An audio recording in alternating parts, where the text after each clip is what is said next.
Welcome back, everybody, to another episode of Relax Bro. I have another uh, long friend, long family friend. It's not really sure what to call you, a friend or family or Cousin, Framerly, something like that. yeah, something like that. Um, More of a cousin than anything, I guess. we'll get there. We'll get there. Let's start. Let's start off. Where do you want to start off? This is weird because I know a lot of your life, Right, a but lot. there's a lot that I don't know. Well, how about this one? This is a throw loop. Why don't you introduce yourself All right, first? my name's Anthony Moss. Well, my middle name, since you don't know it, is Brian. Brian. Yeah, I was gonna ask. I know you were. I figured I'd put it in there already at the beginning. Yeah. Um, I was born in a place where nobody is born anymore. It's Taft. Taft. Oh yeah, you. I don't know anybody from Taft. I was born in Taft. That's the hood. So I born there, lived there for in and out my entire my life. I like Taft. So You were born there. I was born Did in you Taft. you lived there? You go I to school lived- there? I numerous amount of times. Okay, so you're born in Taft. Are your parents together? No, no. They divorced when I was probably like 2. Okay. They both have passed now. Okay. What are their names? Vernon Moss and Kathy Moss. Well, when she at death was Kathy Pierce. Okay. Okay, but Vernon, Kathy. Yeah. Uh, and that's where you came from. Huh? That's where I came from. A Taft kid. So when did you guys move to Bakersfield, or where'd you guys go? What happened? Well, that's like a whole. I've lived up and down California since I was born. Tell me about it. Well, as they say, I lived in Taft until I was, I don't know, a few years old, a couple years old. My parents split, so now I was from. At that time, my dad, I guess, moved to Maricopa. Okay. And I moved with my mom, so I stayed in Dustin Acres for a while. Did you know Maricopa has a pump track? No, I did not. Dude, I just found this out. I don't mean to stop No, you, you're but good. my friend Adam was telling me about it. His uncle, he's the one that told him. But it's like a whole pump track, just in like Maricopa, like just right there. I haven't been out there and rode out there in a long time. We used to run up and right down those hills Yeah. all the time. All right, so you moved from Maricopa. Taft. I lived in Maricopa for a little bit. Moved to Taft. Actually, when I first started going to school, I lived up in a small town called Delhi. So you're around 5 then, around here. Yeah, about 5. You know, about 5. Last I can remember. Well, actually, I can remember farther back. I lived in Shafter too when I was about 4. So I lived in Taft, Shafter, a little town called Delhi up north, up by Modesto, Ceres. Started school there, kindergarten, first grade. Then moved to a town called Hillmar, second grade. Third grade, moved back to Delhi. Do you know why you guys were moving, or? My mom was a truck driver. Oh, really? Yeah, and That's crazy. That should have been mentioned. well, yeah, she drove a truck when I was little. My dad was an electrician. We were just kind of thrown back and forth between families. So wherever whoever wanted us at that time, me and my sisters. Have 2 sisters, 3 actually, but I've been one of them, I think. yeah. My oldest sister, she has passed already too. Oh, really? Yeah, How old was she? 50. Really? Yeah, What was her name? Laura Moss. Well, yeah, You know, we kind of have a thing here where yeah, we yeah. I got you. starting out strong. Yeah, yeah. What happened? She passed away of congestive heart failure. Oh man, So she was in and out of drugs all her life. sad. Yeah. It's wild. Growing up, how we grew up, Yeah, The- it's we didn't fall to that either. no. Well, Well, there's a reason why I was just talking to my wife earlier today on the way to the store about how I feel and how it came about, the reason why I wasn't that haven't uh fell in that line. And when I get old, when we get going, We'll I'll go go. through that. Go. We're going. We can So always step back. I mean, so obviously, when my dad remarried, my stepmom, she's still alive. We she was big into church and stuff like that, so we went to church all the time. Um, Lived in a trailer park house right off of 166 in Maricopa. Oh wow. I mean, we literally threw rocks at diesels as they Yeah. drove by when we were kids. So we used to get in a lot of trouble out there. Um, so I don't. I've only told a few people. My wife is one, and not very many people know that before I even went to church, like got into going to church and stuff like that as I got older. I actually sat down because my stepmom used to watch Jimmy Swagger. It was a priest on TV that one of the evangelist priests that Okay. was sending me money and all that Yeah. stuff. Yeah. Yeah. So she used to watch him religiously on weekends. So nobody was. She was. I thought nobody was watching, but so I was probably fourth grade. Yeah, about fourth grade. I was out there, and he's all, well, if you think you need to be saved, you get on your knees and pray with me. So I did it on my own by myself at that time, and I don't ever talk about it because I don't like to boast about it. That's how I feel. I don't So think it's a boastful thing. I think it's pretty wild. It's cool. That yeah, You did because that was between you and God. yeah, Nobody nobody else. else, Yeah. and that's how It's wild. That's why I don't really talk about kind of like that because that's just It's me and him. special. Yeah, between me and him. But somebody needs to hear it. I think. Okay. That's why. Okay. Decided to speak out here. I'm sure someone does need to know or hear. Yeah, I think a lot about that because I got people are close to me going through things, and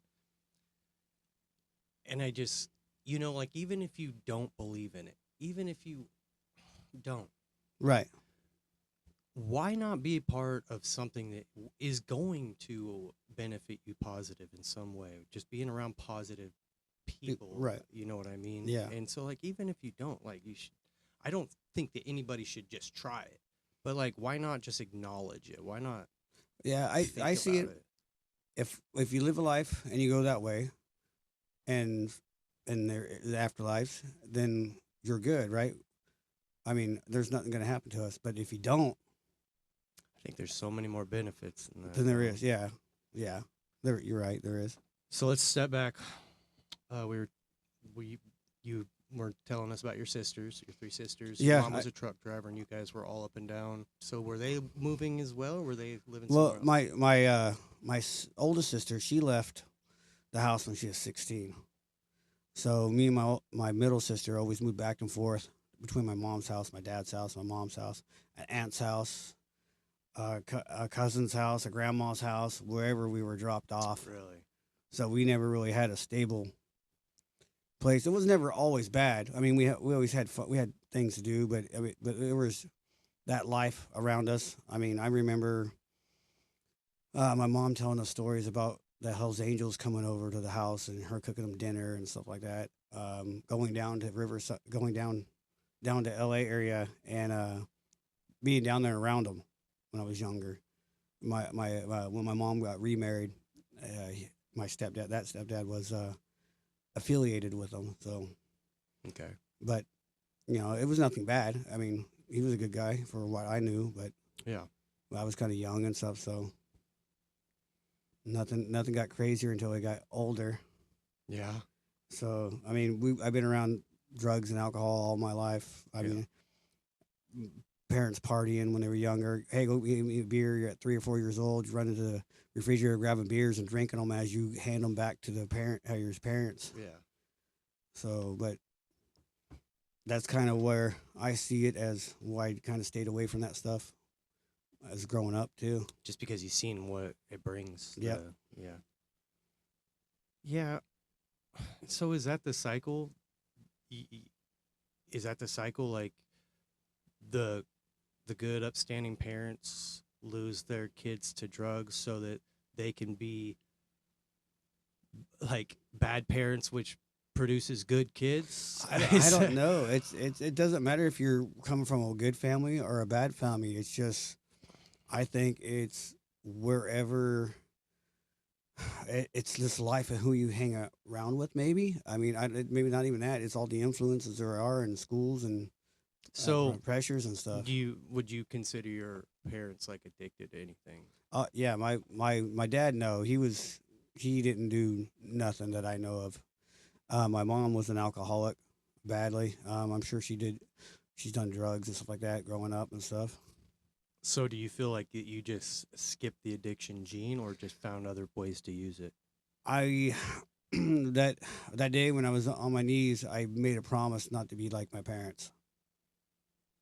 So, and I made sure that I tried not to be. I mean, as I am, I like to have some of their traits, but not the bad traits. I know I am like my parents, but it's just I stay away from that stuff because I seen how it destroys my family and stuff. Do you think maybe you would get trapped in it? I probably yeah maybe I start doing it and I like it and get addicted to it. So Yeah. it's like just easier to stay away. I mean, I don't mind. Here and there that's fine. You got to even. I had my few years growing up, or my 20s and stuff like that, going through all that stuff. I mean, I'm not just a good little kid, Well, but you were where we keep skipping ahead, but sorry. we got no. It's good. I think that's good because it like it fills in the holes. You know Right. what I mean? So that's why I ask about the drug thing. Like, Like, what happened? Like, I just saw it too let's much. go to let's get to high school. Let's get to where you're moving. Let's get to high school. Where did you go Well, to school at? Well, like I said before, before we get there, when I was about fifth grade or so, because I was back in Shafter. Okay. Actually, I started the school year in up north in Delhi. Halfway through the year, moved to Shafter. Shafter, about quarter way through that rest of that year, my mom said, "Hey, let's go. We're going to Tennessee." So we hopped in the truck in the diesel, and me and my sister, middle sister, were drive to Boston, Massachusetts in a diesel with my mom. And on the way back, we stopped somewhere in Tennessee, and we were dropped off in Tennessee at a hotel for Knoxville, Tennessee, for 6 weeks. Just you and your sister? Yeah, my mom would come back by every now and then, give us some money for food, pay the mortgage, and we'd gone doing runs. Just driving. This drive. It actually was all three of us. It was all three of us. Me and my oldest sister was there too. How old was she? My oldest was probably about. I think she was about 15, 16 at the. Okay. That was right before she Dang. left. My middle sister was 12. She was about 12, 10, 12. Damn, dude. Yeah, about 10. Yeah, she's a couple years older than I am, so she was 12. So we finally came back. She's like, hey, we're going back to Vicksburg. Yeah, they came back, and I remember standing out in the middle in the hotel room, pouring rain, hotter than crap because it's in like a summertime-ish area, kind of like almost summertime. This is nasty weather, but they came back and we drove back, and then was there finished out. I guess that was at the end of my fifth grade. No, that's either at the end or right. She came back and dropped us off at my aunt's house, and we stayed at a cousin. Well, no, she was a cousin, but she's old enough to be a parent. Yeah. So- yeah, it's weird how we always call them aunts. Yeah, I have and like so 5 cousins that are just aunts. so I finished out fifth grade there, and then after that, mom came back home. I went to sixth grade in Taft again. Okay. Went back to Delhi up north. I was there for maybe a couple weeks, and that school junior high. Moved back to Taft. I was there for another 6, 7 months, or not even that long, probably about 3 or 4 months. Then went back to my dad's house and finished out sixth grade in Maricopa. Seventh grade Maricopa was all at my dad's house. Damn.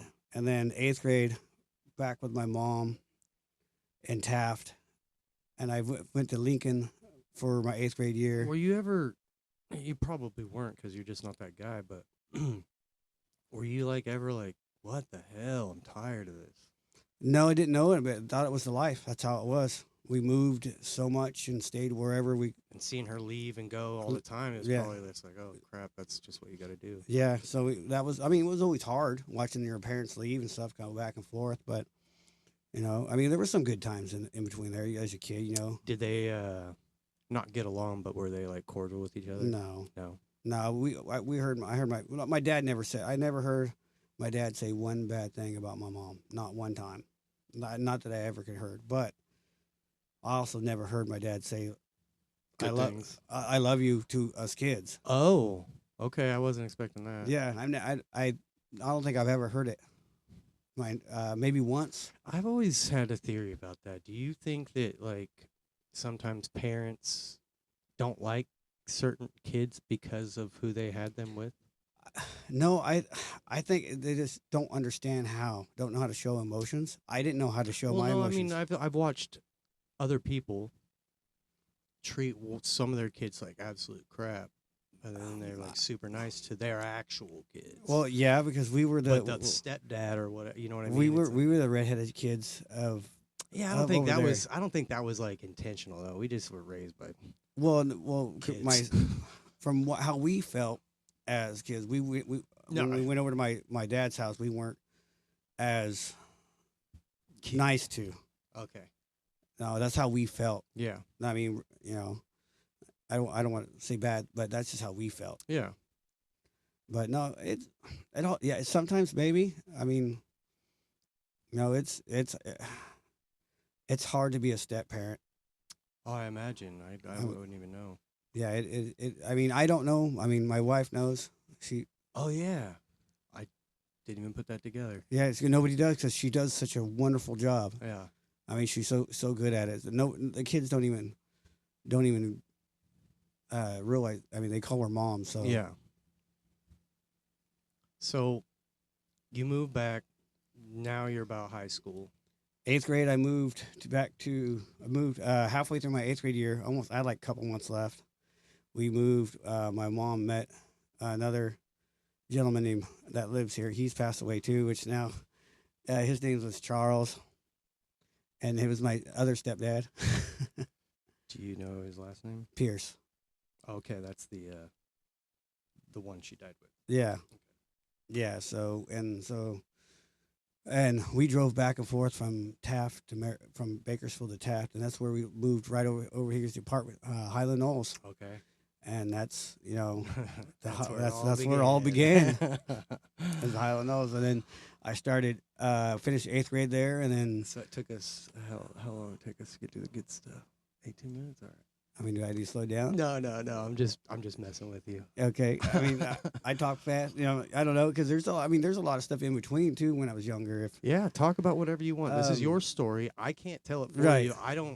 I can ask certain questions, but unless you have it on your heart to say it, I don't really, so when growing up, I mean, it was a little rough. I mean, we're always poor kids. I had cousins and all kinds of stuff living with us at my grandmother's house, my dad's house. I mean, like I said, we would go. Me and my sister go 4, 5, 6 months without seeing either one of our parents, just at a grandma's house living there. So my older sisters and like I said, I'm the youngest. We were all really, really close. For as siblings get, all we had was each other. So we are really close. Even my middle sister, that's older than me, still we're really close. That's left. She actually lives a half a mile from me. So, and I do have a half sister from my dad and my stepmom, which I love her to death too. She lives out in Maricopa, so we're just never that far. She stayed in Maricopa. Yeah. My dad was out there for her, and so it's one of those things. So she's still out there, but they're doing good and stuff like that too. So, She got family. her mom's still left, and then, I have a stepbrother, but I don't really talk about him much. Why not? Just You guys don't get along or what? no, Hmm. no. I was beat up almost Oh, every what? day that I could think of growing up with him. Really? Oh yeah, fist fights all the time. No way. If I ate the same type of pizza he did, I'd get in trouble. He'd get mad. Yeah, it was just horrible. But I'm Wild. I'm older now, so there's some things that went on when I was an adult that I was asked not to come by the house because they knew what was going to happen. What do you mean? He hurt my dad one day, and I was at work, and I was close. My dad asked me not to come by, so I probably would have. I would have done. I'd Why have hurt did him he really hurt your bad. dad? He was just a mean dude, or what? On drugs, drug addict. All Oh. he started doing drugs at young, at 16, and stuff like that. So he still to this day. So, Really? yeah. That's sad. But I mean, all I can do is forgive and let it go. That's why. If you don't, then it'll eat you away. Everything you do as an adult, everything that's happened to you in the past, you just have to let it go, or it'll never change you. Yeah. Well, You don't have to forget, but you got to learn to forgive. yeah. I think that's a hard thing to do. It For a lot is. of It's people, it's very hard. I mean, it took me up until probably I don't know about 5-6 years ago to actually sit down and Just let it forgive, go. let go, forgive my parents. Not that they were bad. It's just it's one of those things that you just have to let it go, or it'll eat you up, or blame my childhood, blame this person, blame that. You got to.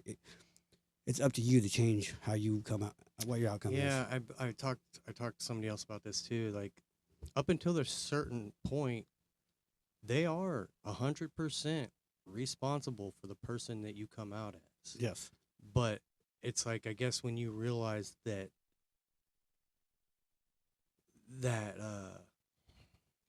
what that you're your own person, or you don't like the person they've created inside you, but that's what I'm saying, then that becomes your thing. Yeah. And that doesn't always happen the same for everybody. No, it doesn't. Some people it happens real young, and I was fortunate enough to, maybe I was protected. Maybe I sat down and something helped guide me. I mean, it wasn't easy for me growing up. I mean, I was the dorky kid with glasses, and I was a really bad dorky. I was always picked on, especially when I came to high school here in Bakersfield. don't ever shave that beard. No, I'm not allowed to. It after having this for so long, it changes the way people look at you. Yeah, and it does. It's weird, huh? Yeah, it does, because it changes the way people think of you. If not, I'm still the same person. It's Yeah, just, I know. It's It's just like tattoos. yeah, Like, oh, that guy's a criminal. yeah. I mean, I got one. I got People probably think that you like cut wood with an axe or something. Yeah, yeah. They do. They always think I'm a redneck hillbilly. Do you own an axe? I do. Have you cut wood with it? I have. Okay. I have. But I'm not gonna go out and go chop wood. I mean, I'm too old for that crap now. I'll die trying to swing that axe. Man, I fell off a skateboard Oh, tell me like what. about a year ago, and my arm was up like this when I landed, and my shoulders never been the same. It Right. feels like it's just constantly falling out. Yeah, same. Yeah, that's how I feel too. Because all the crap we do. I mean, it was the '90s, '80s. We all rode bicycles. I mean, that was our thing. Yeah, so let's get into that because bikes are a big part of this podcast as well.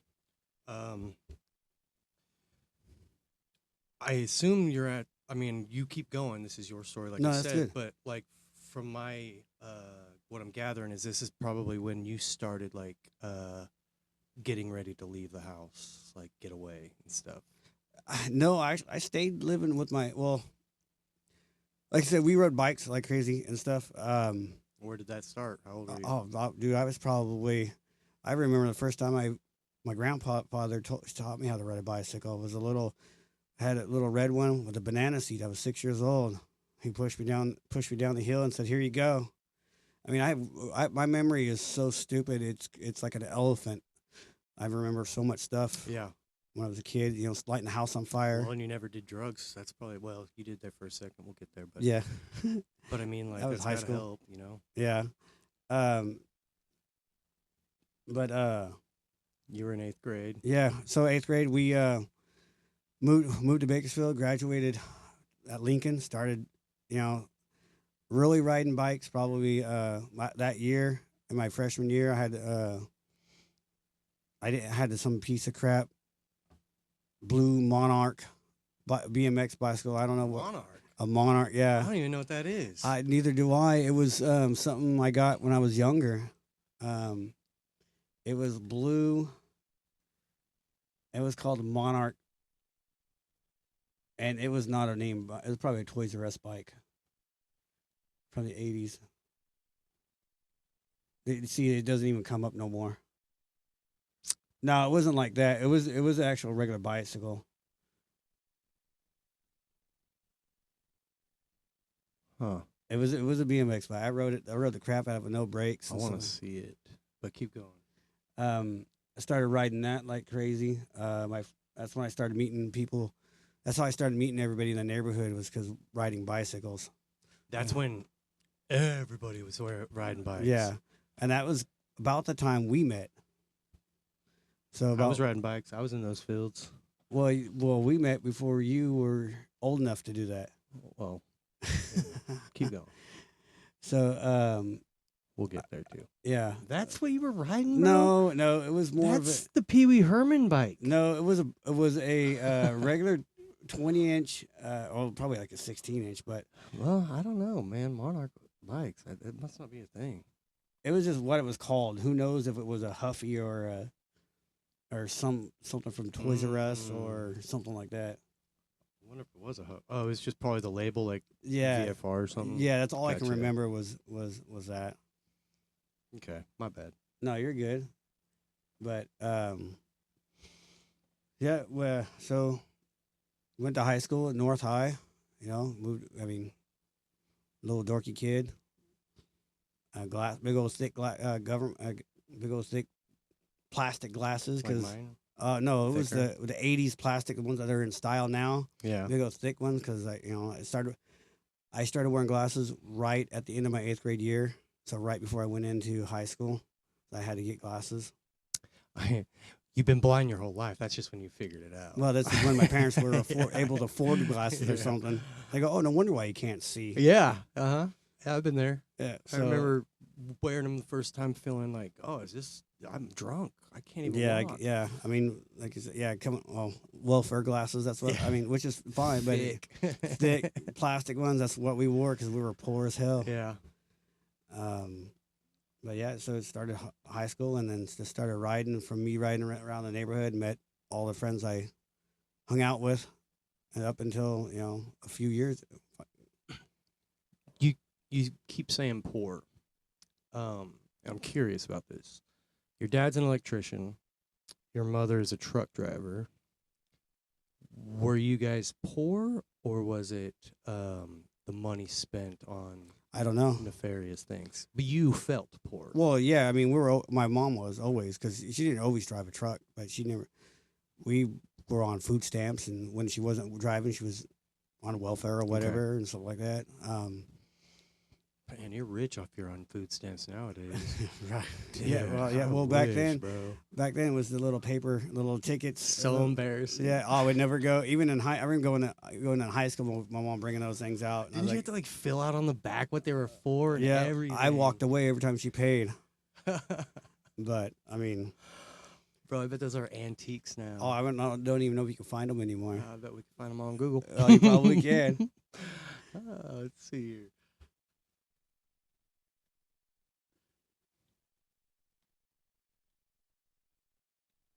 Oh, that's not it. From like the 80s, huh? I was born in '86, so. Oh, There you go. dude, That's what you paid with. it's crazy. That's what you paid with. Food coupon. Yep. I remember going with my grandmother to the food banks and getting like the big block of government cheese, and it's literally government cheese, a big old block of Velveeta, and making her spaghetti and peanut butter from the a little church down the way. We used to drive her in a it was like a '80s Ford Pinto.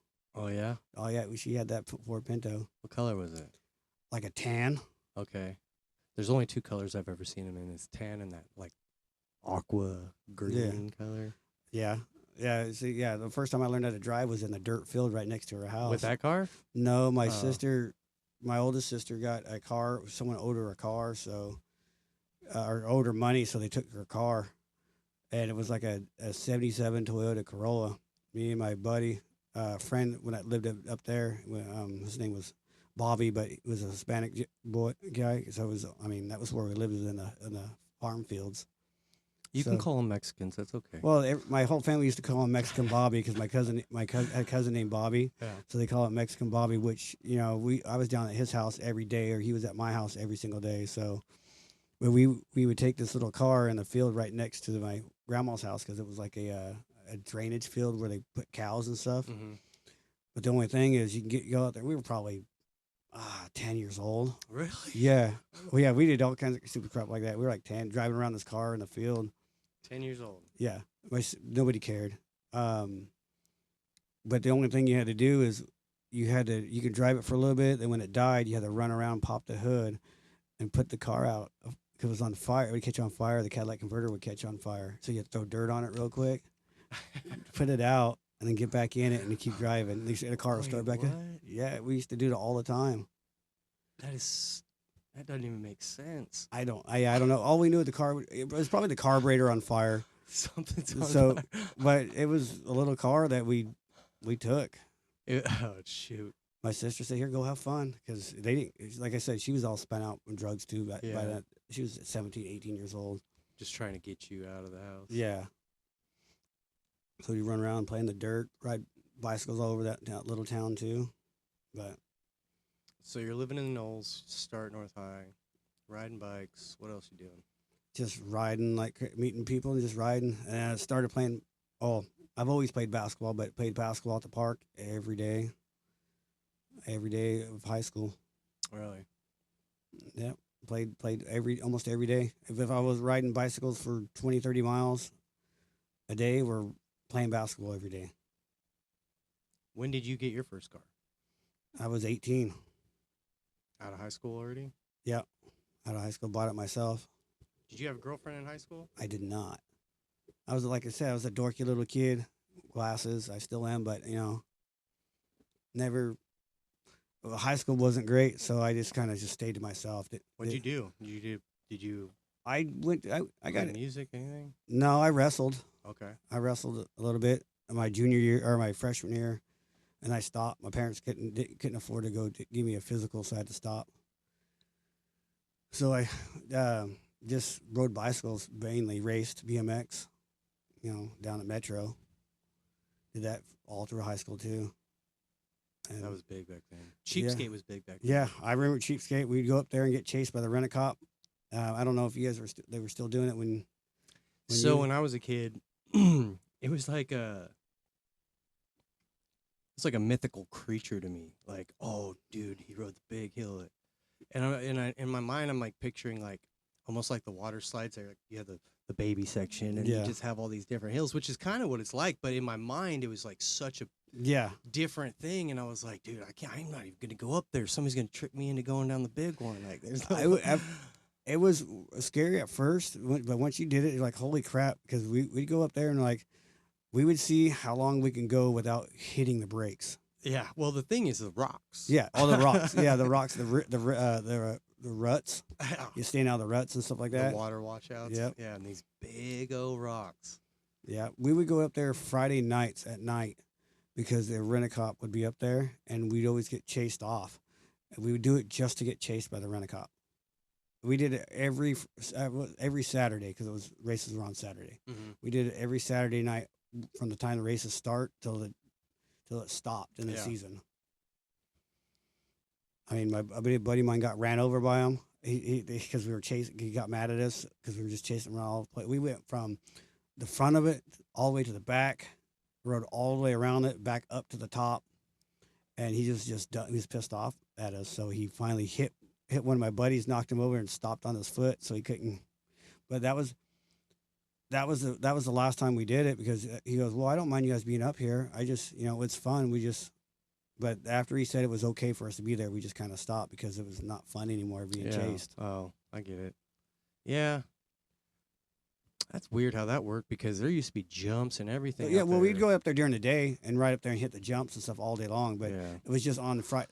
Because of the races. Yeah, because of the "Who's races." stealing our money. Yeah, yeah, just because of the races. Yeah. That's why we went up there at night. Flashlight strapped to our bicycles. I So miss that track, dude. That's like why I moved up here in the Yeah. first place. it's different even where I live because I moved down a little bit. It's different down there. We could hear it, and now you don't hear it. It's like a state. It's You weird. don't hear it. You don't smell it. Nope. It's just The air's yeah, not dirty anymore. Yeah. Well, I'm okay with that, but all right, we're in high school. Yeah. Went went through my freshman year. Didn't know nobody. Met a few people, but nothing. Everybody at my age was. Did you graduate? I did. Yeah, I graduated. Did you go to college or anything? No. What'd you do? Right out of high school, went to work at Wendy's. Oh, nice. The one right down there that's closed now. Uh-huh. But I was there for like 3 years. Really? Yeah. Do you like that job? It was a job. You like it better than what you're doing now? No, God, no. No. Did you get free food? At the beginning, we did for lunches. We did. And then we had to pay for half on your lunch. You had to pay half the food. But shoot, back then half was $1.50. Oh yeah. So I mean, it was $2.99 for a meal. Yeah. Dang, So- life's changed, dude. So yeah, I worked there for 3 years. Became a shift manager and crap like that, and then Heck yeah, dude. went Is in. that when you bought your first car? Yeah, I saved up for 6 months to buy my first car. I think I know what it is, but go ahead and say it. Okay, it was a 1980 Z28 Camaro. Oh, really? Yeah. That's not what I was expecting. Yeah, that was my buddy's 80? 1980. 80 or 80s? 80. 80. 1980. Damn, dude. That's like the good ones. Z28 Camaro with a 305, and almost nothing worked in it. No AC, no heater. If you rolled it had electric windows, but if you didn't roll them up right, they would shock you. That's weird. Yeah, because the windows, the roll up window was right here in the center. Uh-huh. So and it would short out, so you had to leave it open up, and so you had to push the back of it and where the switch was, and then roll it up. Okay. And if you didn't do it right, it would. It's just 12 volts. Yeah, it's just a little shock. No weather stripping. The car was hot in the summertime and cold in the wintertime. What color was it? red, Yeah. was red. You sat in the back seat. They had no carpet where the drive line was, so if you touched it while you were driving, you burnt your leg. Yeah. So it was fun. It was like one of my favorite car ever, dude. We Yeah. used to race that thing everywhere. What do you mean?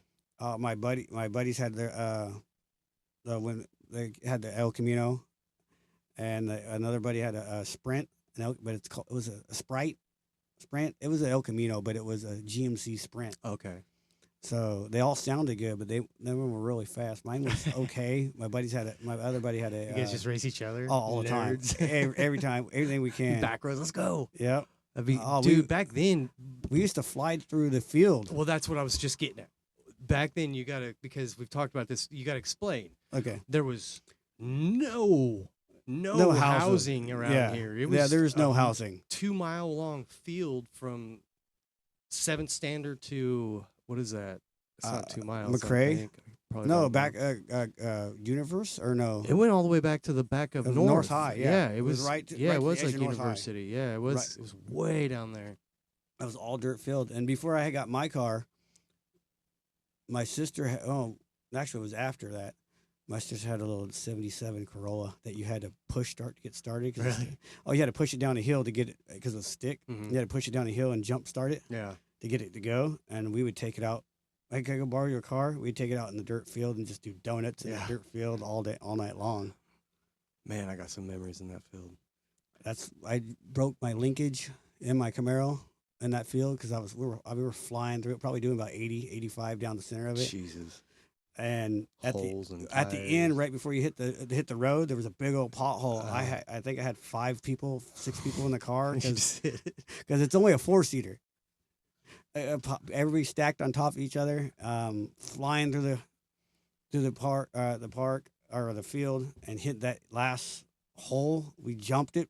Everybody flew in the car and then landed. It was fine until I went to I was on my way to the auto parts store, and he got to the auto parts store, and the car wouldn't. After he turned it off, it wouldn't. The steering wouldn't unlock. Oh, So really? yeah, I got all it did was twist the ignition. Uh-huh. So finally, we just figured it out, twisted it, and it started. And Yeah. but I used to pile all kinds of kids in the car. Come from because I was out of high school at that time, but because I was older than my friends, they were still in high school. Did you ever get any of your friends jobs at Wendy's? No, nobody ever worked there. That's yeah, nobody ever worked there. That's where I met my oldest daughter's mom. Okay. So She worked at Wendy's too? yes, she did. How old was she? Were you guys like the same age? I was like a year and a half older. Were you guys ever married? No, No, just had the kid. yeah. Were you guys together afterwards at all? No, not well. After my daughter was born, about 6 months, and we split up. How come? Honestly, don't know. Really? I mean, I had a feeling in my brain, but she hit 21. Her mom turned 21, so I don't. Maybe she just decided to. Because we were together for 5 years. Oh, really? Yeah, So you guys were young. yeah. My daughter at 23. Damn. It's crazy. So, but yeah, high school kids, we were just running around like crazy. So, well, I mean, that's a short story. So, are you guys like okay talking to each other? We are now. Like, I mean, it took a while after my daughter was born. You know, I was a jerk, mad, upset, hurt. So I was a jerk for a little bit, but then you realize that it's not about us anymore. Yeah, we're young, 23, 21, 23 years old, and you realize that, it's not about you. I mean, everything I had was I went put into my daughter. So we were hardly ever apart. Yeah. When I was younger, because that's all I had at the time was her. So she came with you, or she went with? It was split. I had her 3 or 4 days a week and every weekend. Wasn't there a point where she like moved away or something? Well, that was when she got older. Okay. Yeah, We'll go. we'll get there. But yeah, All right. So what happens now? Are you still working at? no. When Wendy's? I was at Wendy's, I did there 3 years. So I ended up being a shift manager. Get switched to the White Lane in South H.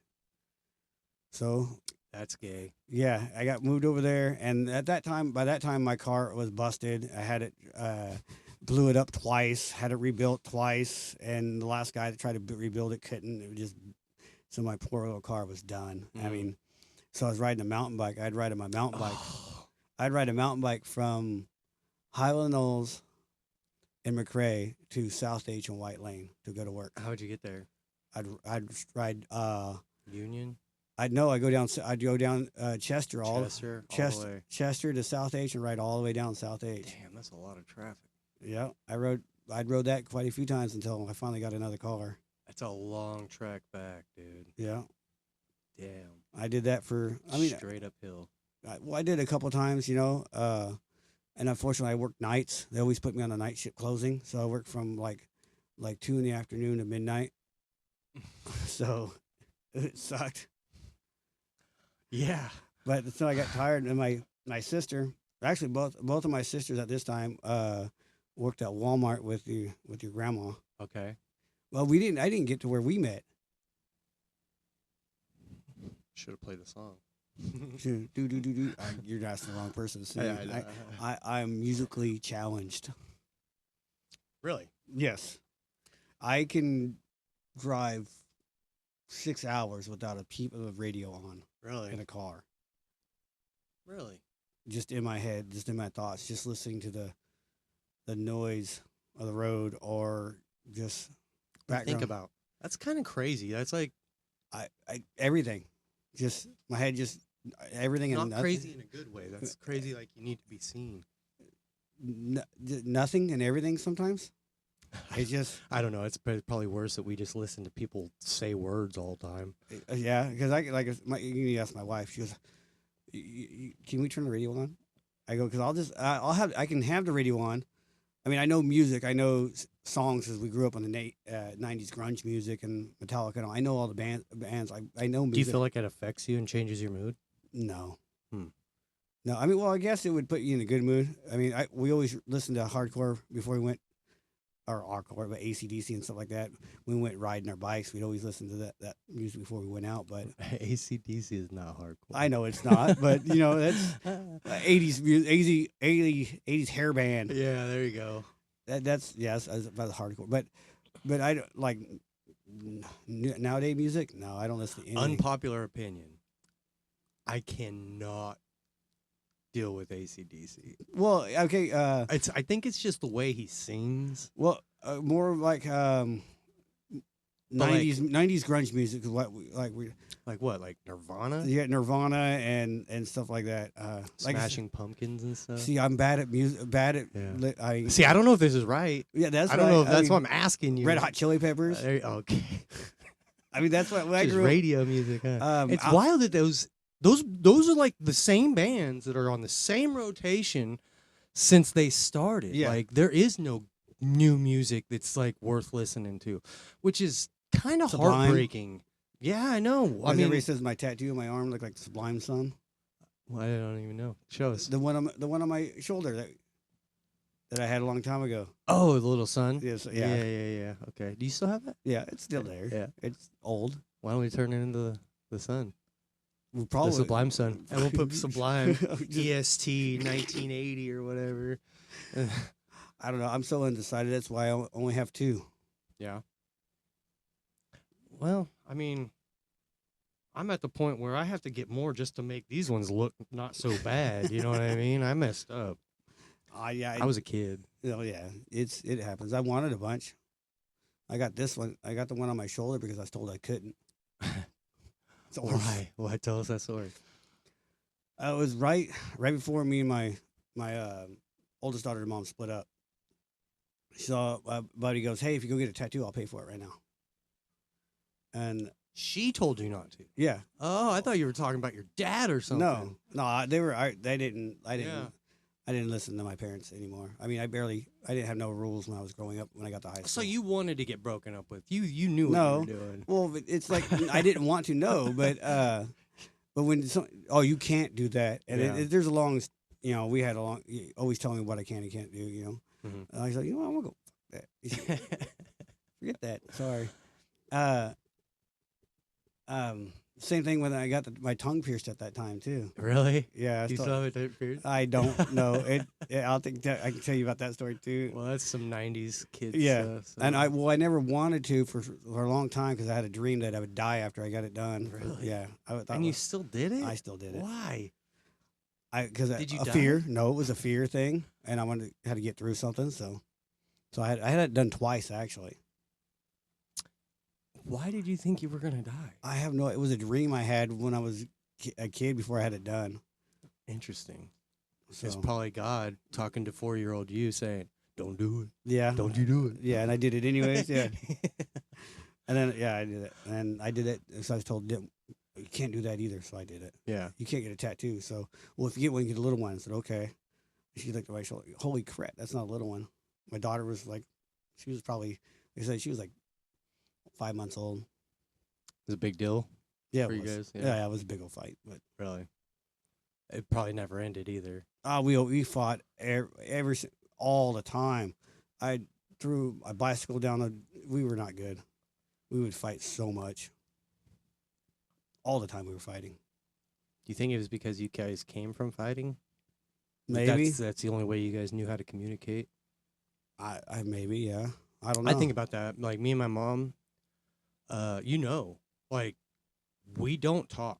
We scream at each other and insult each other with like bad jokes, Right. vulgar jokes. That's like how we know how to talk to each other. Like, and it sucks. I don't want that. But it's like speaking a different language almost. Like I don't know how else to communicate to her unless I make these certain noises in this certain way because she just won't understand. And she's the same way. Like she feels like she's got to talk to me like that too, you know? And it's weird because I watch her do this only with me. She won't do it with my sisters. One of my sisters she does. She won't do it with Dustin. Like it's definitely like a weird communication like thing, you know what I mean? And I wonder it's got to be handed down because if you were told different words like don't say the F word, say fruitcake or something, you know what I Right. mean? Then you wouldn't say those words. So it is definitely probably just environmentally handed down, right? Somewhat. Maybe somewhat. Yeah. We have the choice to choose, but what's your Yeah. natural reaction? Where do you Well, I had when I was younger, I had an anger. Well, actually, all my life until I got into my 20s, okay. I had an anger issue. I'd get mad. Is that Dude, he Come does and this hang all out? the time. Just ignore him. I used to get mad all the time. I mean, I remember when my oldest sister ripped $1.50 I had. I worked so hard to get. She took it. She was, let me see it. I remember at my grandma's house. She was sitting in the chair. She goes, "Oh, come here, let me see it." I had like underoos and cowboy boots on.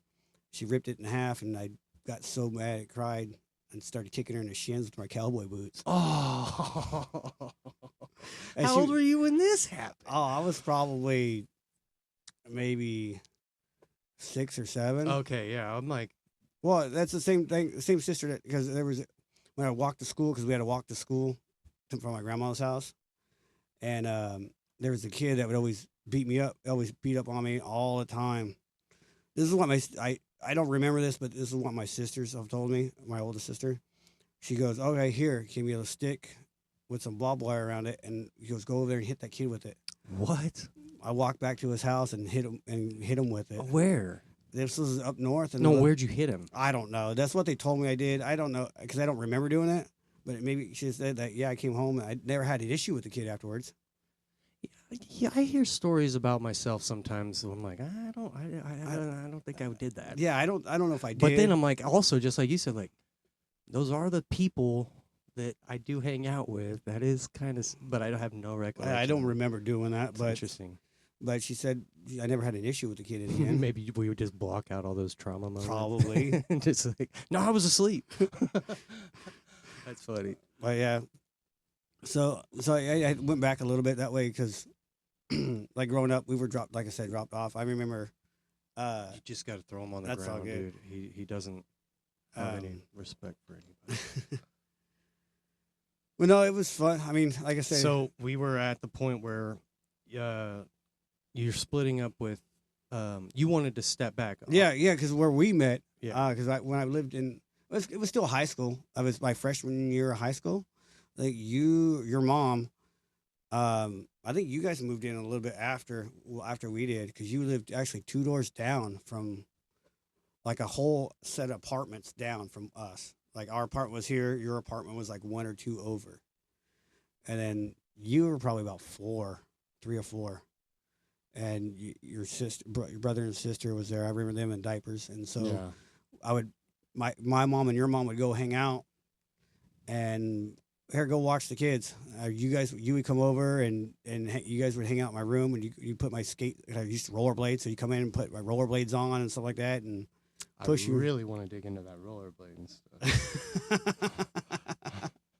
That was the time where we did that stuff, Anyways, keep going. and so that's when we met. And then so my mom and your mom were It wasn't even really like meeting. It was just like, here's these kids, watch them. basically which I didn't care. Yeah. I mean. Whatever. But then we'd ride our bicycles by, and you guys would out there watch us ride our bicycles. And there was a little curb right in between my house and the walkway, and that's where I learned how to bunny hop. And so that's when you guys would sit out there and watch. My parents would come over, and your parents would come over, and they'd drink. Really? Oh yeah, all the time. Really? Yeah. Like beers or what? Oh yeah, beers, alcohol, get drunk all the time. Because Really? my stepdad lived in those apartments for like before I even got there, probably 15 years or so, and I was all through high school. So he probably lived in those apartments 25, 30 years. Damn. Really? Yeah, It's a long freaking time. yeah. We weren't there that long. No, no. I mean, I moved. I lived in like a house apartment over from my mom when I got Yeah. older. Really? Yeah, all my sisters have lived in those. I think you have to live there at one point if you're from Bakersfield. I'm from Oildale. Yeah. I live in Highland Knolls. Yeah. Yeah. It was a wild time back then. We were mean. Yeah. We were mean to kids. I mean, once I met friends and we got rolling around, and we were so mean. I remember living over the park, and there's these kids that I don't know why we were so mean to them, but they'd always leave their bedroom window open upstairs. And one of my buddies saw a birthday cake in the trash can, and he goes, "Hey, watch this." I go, "No." We're all like, "Nuh-uh." And we started laughing, and then The whole cake? the whole cake that was like probably half a sheet. Yeah. Walked over to it, and there was a lot of us, and threw it through the bedroom window, and it splattered all we hear is like, holy, them cussing, and the dad, what the hell? And they pick out the window and see us. We take off running, and it was kind of foggy, so you couldn't see us. And we had one of the kids with us who was kind of round, running with us. So but we take off running, and he gets caught, but he falls on the ground. He goes, "Oh, I don't know." They kept on running. He pushed me down on the ground and laughing. He was actually with us. He got pushed down on the ground. They pushed me down and kept on going that way. He goes, "Okay," and he got it. And he got up and ran the other way after he told that guy that. But we would throw water balloons through their window every time it was open. we were mean.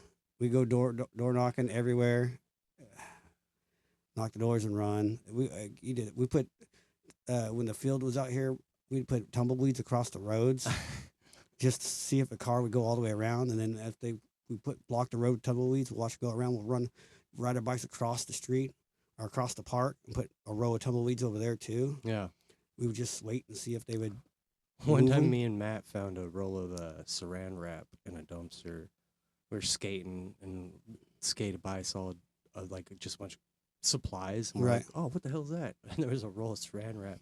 Not saran wrap. It was like shrink wrap, the Right. big roll. And I was like, dude, grab that. And we go home, and then like later that night, this is dumb. We did it right out in front of his apartments. Like there was no way to get away from it. There was no way of mistaking who it was. There's only 4 apartments Right. there.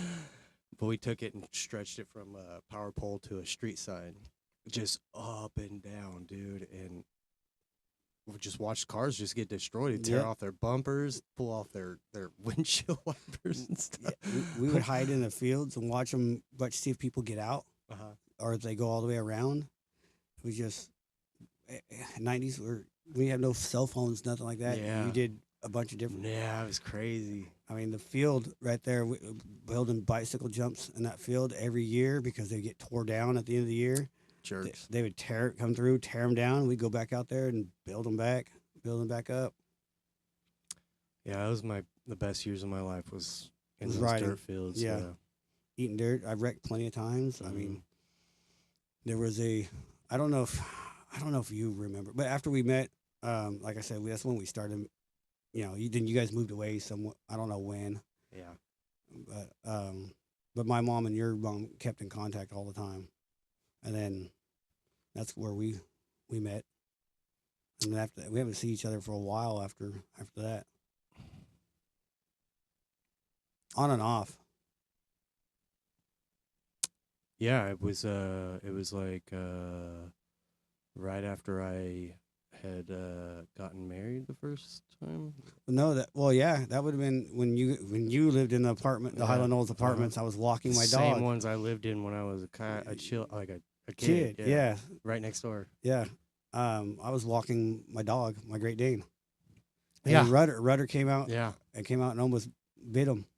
I guess that's a rest in peace for me. Huh? Yeah. Rhodes, yeah. Rhodes. Yeah. I miss that guy. Yeah, me too. So how'd you meet my cousin? Which cousin? Devin. Oh well. Well, do you want to go back yeah, to well- whenever my grandma and the Walmart thing? Because my Devin was working there too. well, my mom worked there. All right, let's just go back. Okay, yeah. So after I left, where I was working at Wendy's, right? Okay. I quit Wendy's. Well, my sister worked there. Both my sisters worked there. My oldest sister and my middle sister. Well, they're still both older than I am. But she goes, "Hey, they're hiring over here. You want to come work over here?" It was like, yeah, it was like it was like 35 cents more an hour. And I made like $6.25 an hour at Wendy's. I was a manager, and I was tired of it. So I went over there to go to work, and I went. Well, I go. Well, I'm taking a vacation, so I went on went on vacation from Wendy's, went and got hired on at Walmart. Well, they didn't want to put me where they said to hire me. They go, well, we need someone in sporting goods. I go, well, I'm not working in sporting goods. Why not? Well, because it wasn't a full-time position. Oh. They go, well, we already got because back in the receiving, we unload pallets and stuff like that. Granted, I'm 18. Well, no, I wasn't 18. I was older than that. I was probably 20. Well, you're older than that because you were working at Wendy's and you were like, Yeah, I was 22. I think you said 23. Yeah, maybe 23. Yeah, I was 23 because 99. Okay. Yeah, that's when I stopped. They go, well, we don't. At that, I was about probably 120 pounds, soaking wet. Yeah. 5 foot nothing. They're all, well, we don't really need you in the back room because it was a lot of heavy lifting. They didn't think. I go, are you just saying? Well, then I'll just get up and leave. So I go, if you don't want me back there working, I'll just leave. I'm not going to work here. So I started to get up and left their interview. They're all, well, hang on. And then so, they're okay, we'll hire you. We'll put you back there. But what they told the person in charge that just make this kid quit because, we have to give him a chance. Just make him quit. They'll make him do the hardest crap and make him quit because I was like 120 pounds. Yeah. But the other guys were obviously way bigger than I was that got hired on. Well, 5 years later, I lasted 5 years there doing the same stuff, unloading diesel trucks all day. Yeah. But you guys didn't have a forklift? It was like pallet jacks? No, it was all hand. So we would the trucks would be hand stacked. So you had to unstack it on this roller. All it was a conveyor belt that had rollers on it, and 2 people inside the truck, and putting it on the line, and you push it out, and then about 7 of us on the outside sorting through it and stacking it on pallets. Damn. We do 3 trucks a night, which is like it takes an hour and a half each truck. Then we would have to pull it all to the floor, and then after we got it all out to the floor, and start stocking. So you stocked as well? We stocked also. So you guys pulled, stocked, everything? Yeah, they had overnight people that stocked, but we would help just to do that. Yeah. It's crazy how that whole process works. People buy a lot of stuff. Yeah. Where does it all go? I don't know. But all right. those years, that was my drinking years. Okay. So what were you drinking? Tequila, straight out of the bottle. What the hell? Straight this, because like I said, it comes in it's a pattern. My parents drank, and then didn't have a girlfriend like that. Lived in a house with a bunch of buddies, and we partied all the time. And so I would just drink. I didn't like the taste of beer, so the only thing I you just like being drunk. You didn't even want to. Yeah, you just like to get it over with. Okay. So I would sit there and drink tequila. I'd just take it right out, just walk around with a bottle or a jug or whatever, and just drink that. And when I get drunk enough, then you can drink beer. Because you don't taste it anymore. Did you ever get into drugs?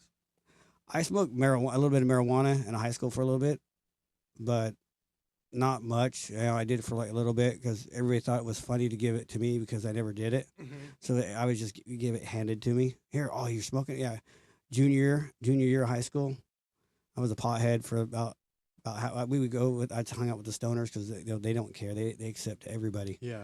So we would drive around in their car on lunch and just get baked on lunch, and then go back to school. And really? Yeah, I was a teacher's aide for after lunch, and so I'd go and sit in this class and just do inner grades. The teacher was a stoner too. They all knew. You could smell it on you when you're hotboxing a little Toyota Corolla. It's crazy. So I did that for a little while until I got chicken pox at 16. Really? Yeah. So that I was out of school for a So while. you're probably sick for a minute. Yeah, And the older you get, they're the pretty worse it bad. was. So I was out of school for a while. So I just kind of after that I just stopped. Didn't need to. I mean, occasionally every So it was getting away from your friends that helped you do it. yeah, probably Interesting. not the friends I hung out with after school. They were younger than I was, so that's all it was in the neighborhood. So my mindset was a little bit younger than because you know when you're raised without having a social life. I mean, you have friends, but when you move around so much, I had friends, but they were all in different towns, and you would only see them from certain time. Because, like I said, I went to almost a different school every year of school until Yeah. high school. Yeah. So you're working at Walmart. You are breaking up with baby mama Yeah, and meeting. I didn't meet my wife, your cousin, probably 3 years after breakup, and then how we met is by prayer. Okay, go ahead. I'm gonna shut up for a minute. So I was tired of being alone.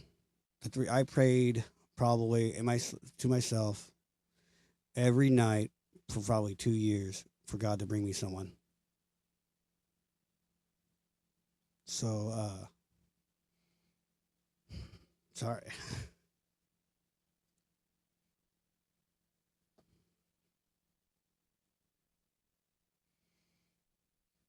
So finally, it was Do you remember what you prayed? just someone to be in my life that I can love, that can love me unconditionally.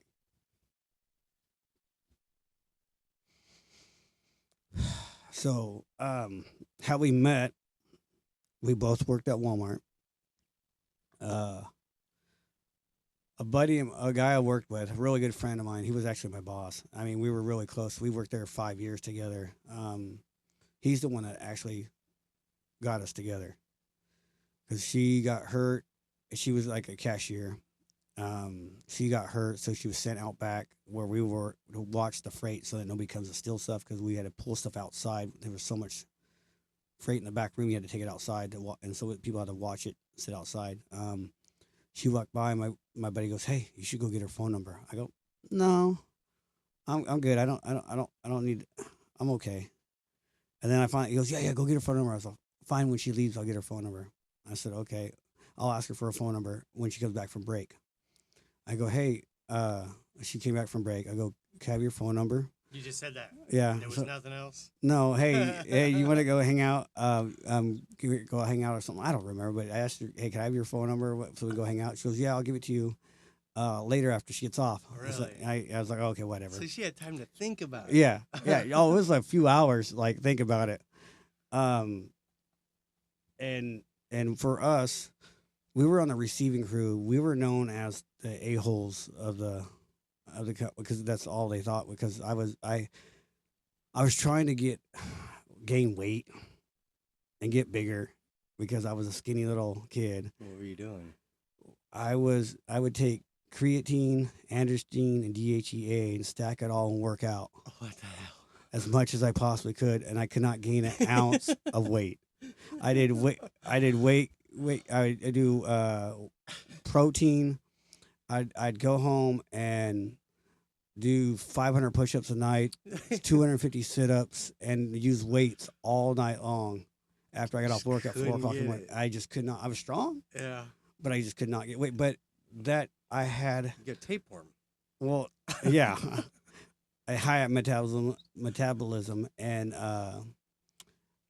that caused to stack them. How I used to get angry, that you just impounded so much stuff. I punched holes in that back wall, that receiving room so many times with my bare fist, threw boxes of laundry detergent at people, which a case of laundry detergent is 80 loads.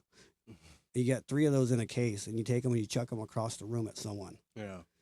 And we're always fighting. If there was someone stealing something, they would call us. We would all run out there and just, Yeah. so. So you asked her for her number. You're right. And she was on her way out. She was leaving, and my buddy goes, she went to go clock out. He goes, hey, do you get her number? I go, nah, she just walked by. Dude, go get her phone number. I go, nah, it's all right. Dude, go get it. I go, fine. So I ran back I literally ran back to where to the lockers were. So, hey, you didn't give me a phone number? She goes, oh, crap, I work. She even told me this. She goes, she had to because we worked there. So this was like a Wednesday night. I like I said, I have a stupid memory. It was a Wednesday night. And so I got her phone number. And then I already had plans that weekend. I was going to the beach, riding motorcycles at the dunes, and so I got her phone number. That was it. I didn't. Yeah, just gave up. Whatever. Yeah, and so we finished out my work day. You didn't call her? I didn't call her. No, I didn't call her until the weekend. Okay. So it was like Saturday night. We were out riding our motorcycles and stuff like that at the beach. Sitting there, I was bored, so I was like, well, I guess dial her up. So I called her, and I asked her what she was doing and stuff like that. She was watching The Little Mermaid with her cousin. This is actually when you had to dial phones too, right? Well, I had a cell phone. Oh, you did. Yeah, it was cell phones then, but Razor. There was little flip phones and the cool things was the antennas lit up with little lights whenever you and the smaller the phone you could get, it was the cooler phone. So you had cell phones back then. Okay. And so I called her and I said, hey, you want to go play pool or get something to drink or something? She said, yeah, sure, why not? But she was watching Little Mermaid with her other cousin.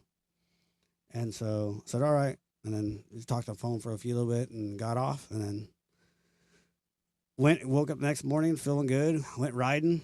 Was hitting this huge dune because we were feeling good. I mean, hit this dune, been riding all day long.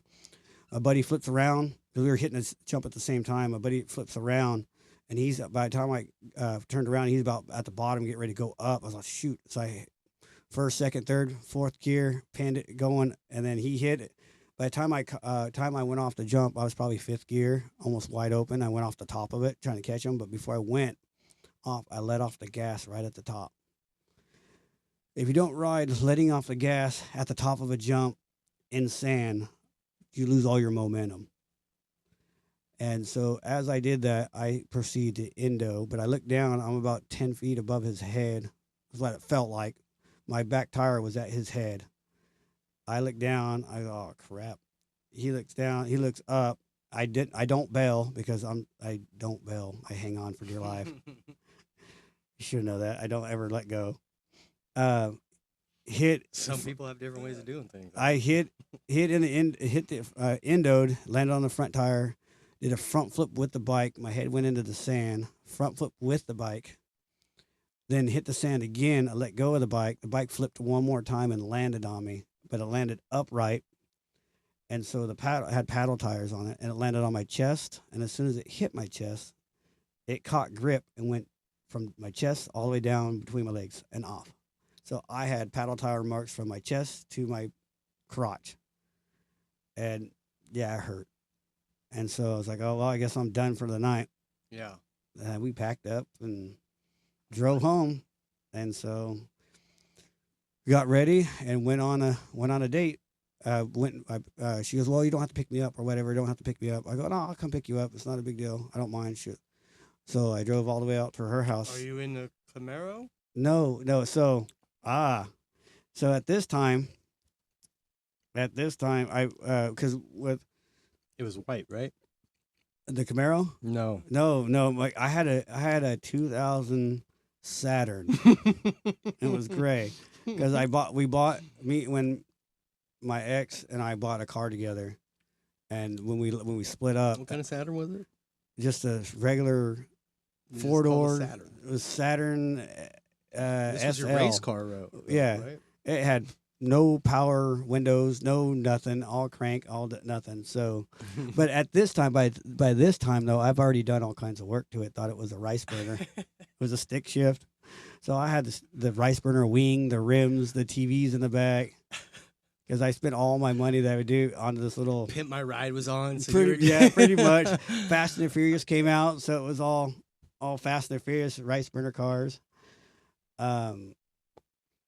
And so I drove over there and picked her up in that thing, and she, yeah, it was embarrassing because the Saturn doesn't. Were you do- embarrassed at the time? Or No, you're like, I I'm thought I was- so sick. yeah, because I mean, back then TVs were I'm just totally gonna kiss this girl tonight.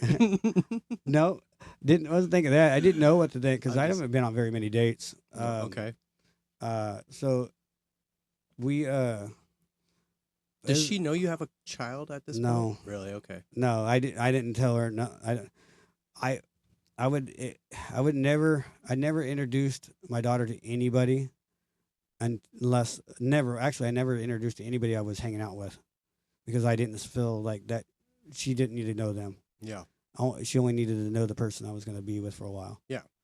So, but my daughter was at that time. She was my only kid at the time, so she was my riding. But we would go out on.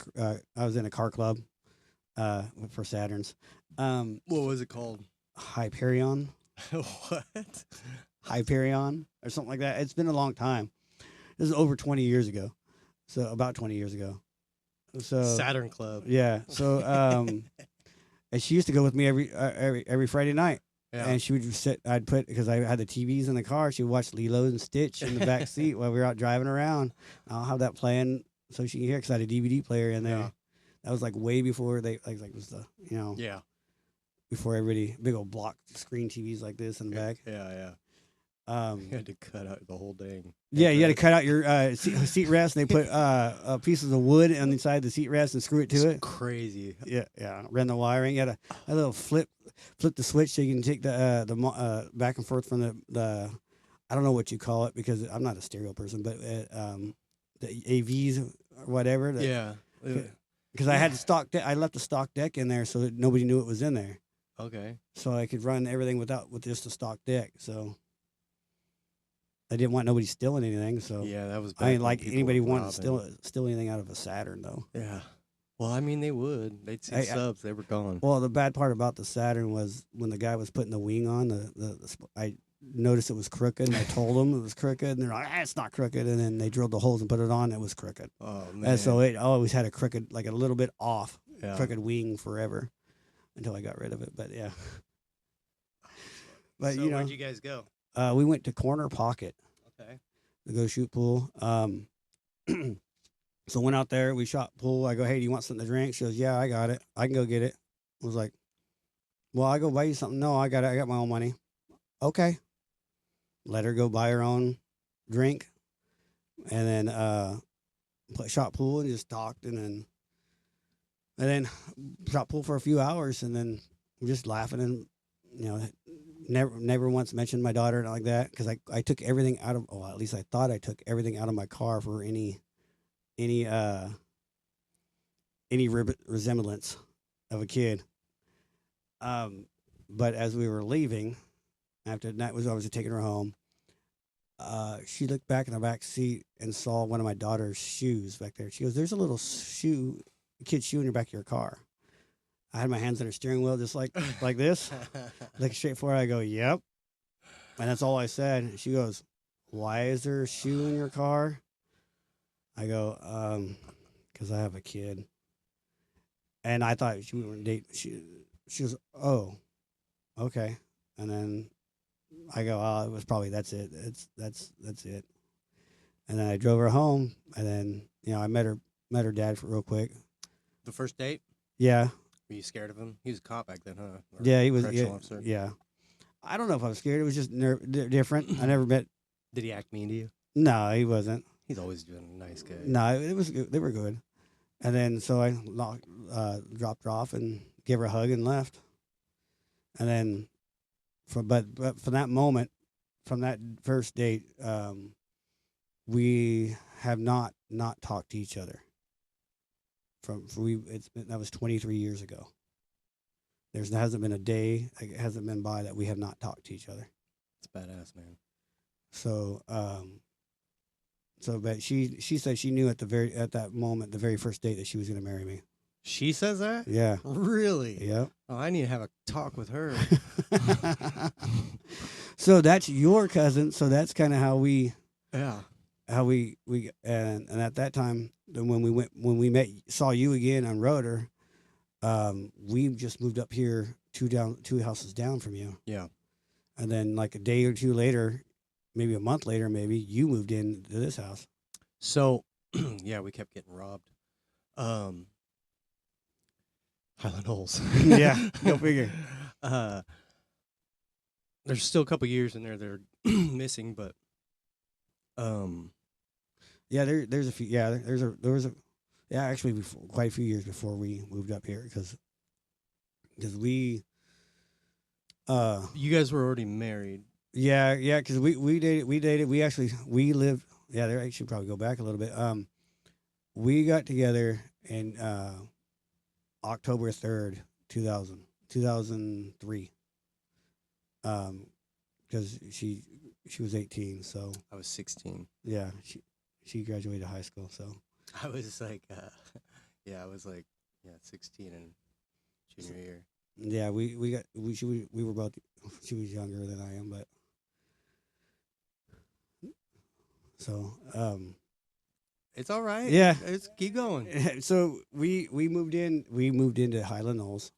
At that age, Probably she when she turned no it was we got together in at February of the next year the following year we moved in together in Highland Knolls.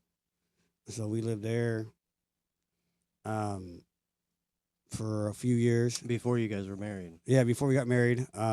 She got pregnant. Okay.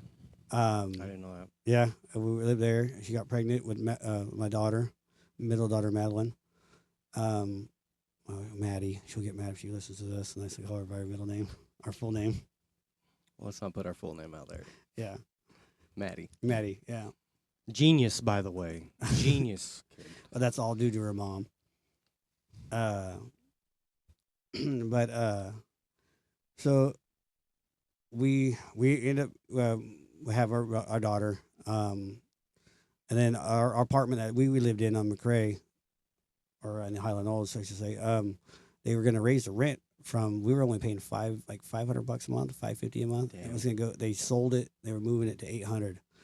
And like I said, I was still working at Walmart, and I go, yeah, she was working at Walmart too. So I go, that's not going to work. So we found another apartment just like basically across the right diagonal on right by the park, Orc Court, right there. Those apartments right there. That's the best place. Yeah. I miss that place so much. That's where the bike field was. Yeah. So we moved over there. And so we lived there for quite a few years. But once she got pregnant, that's when I moved there before Madeline was born. I was still working at Walmart, and it's like it's time to figure something else out.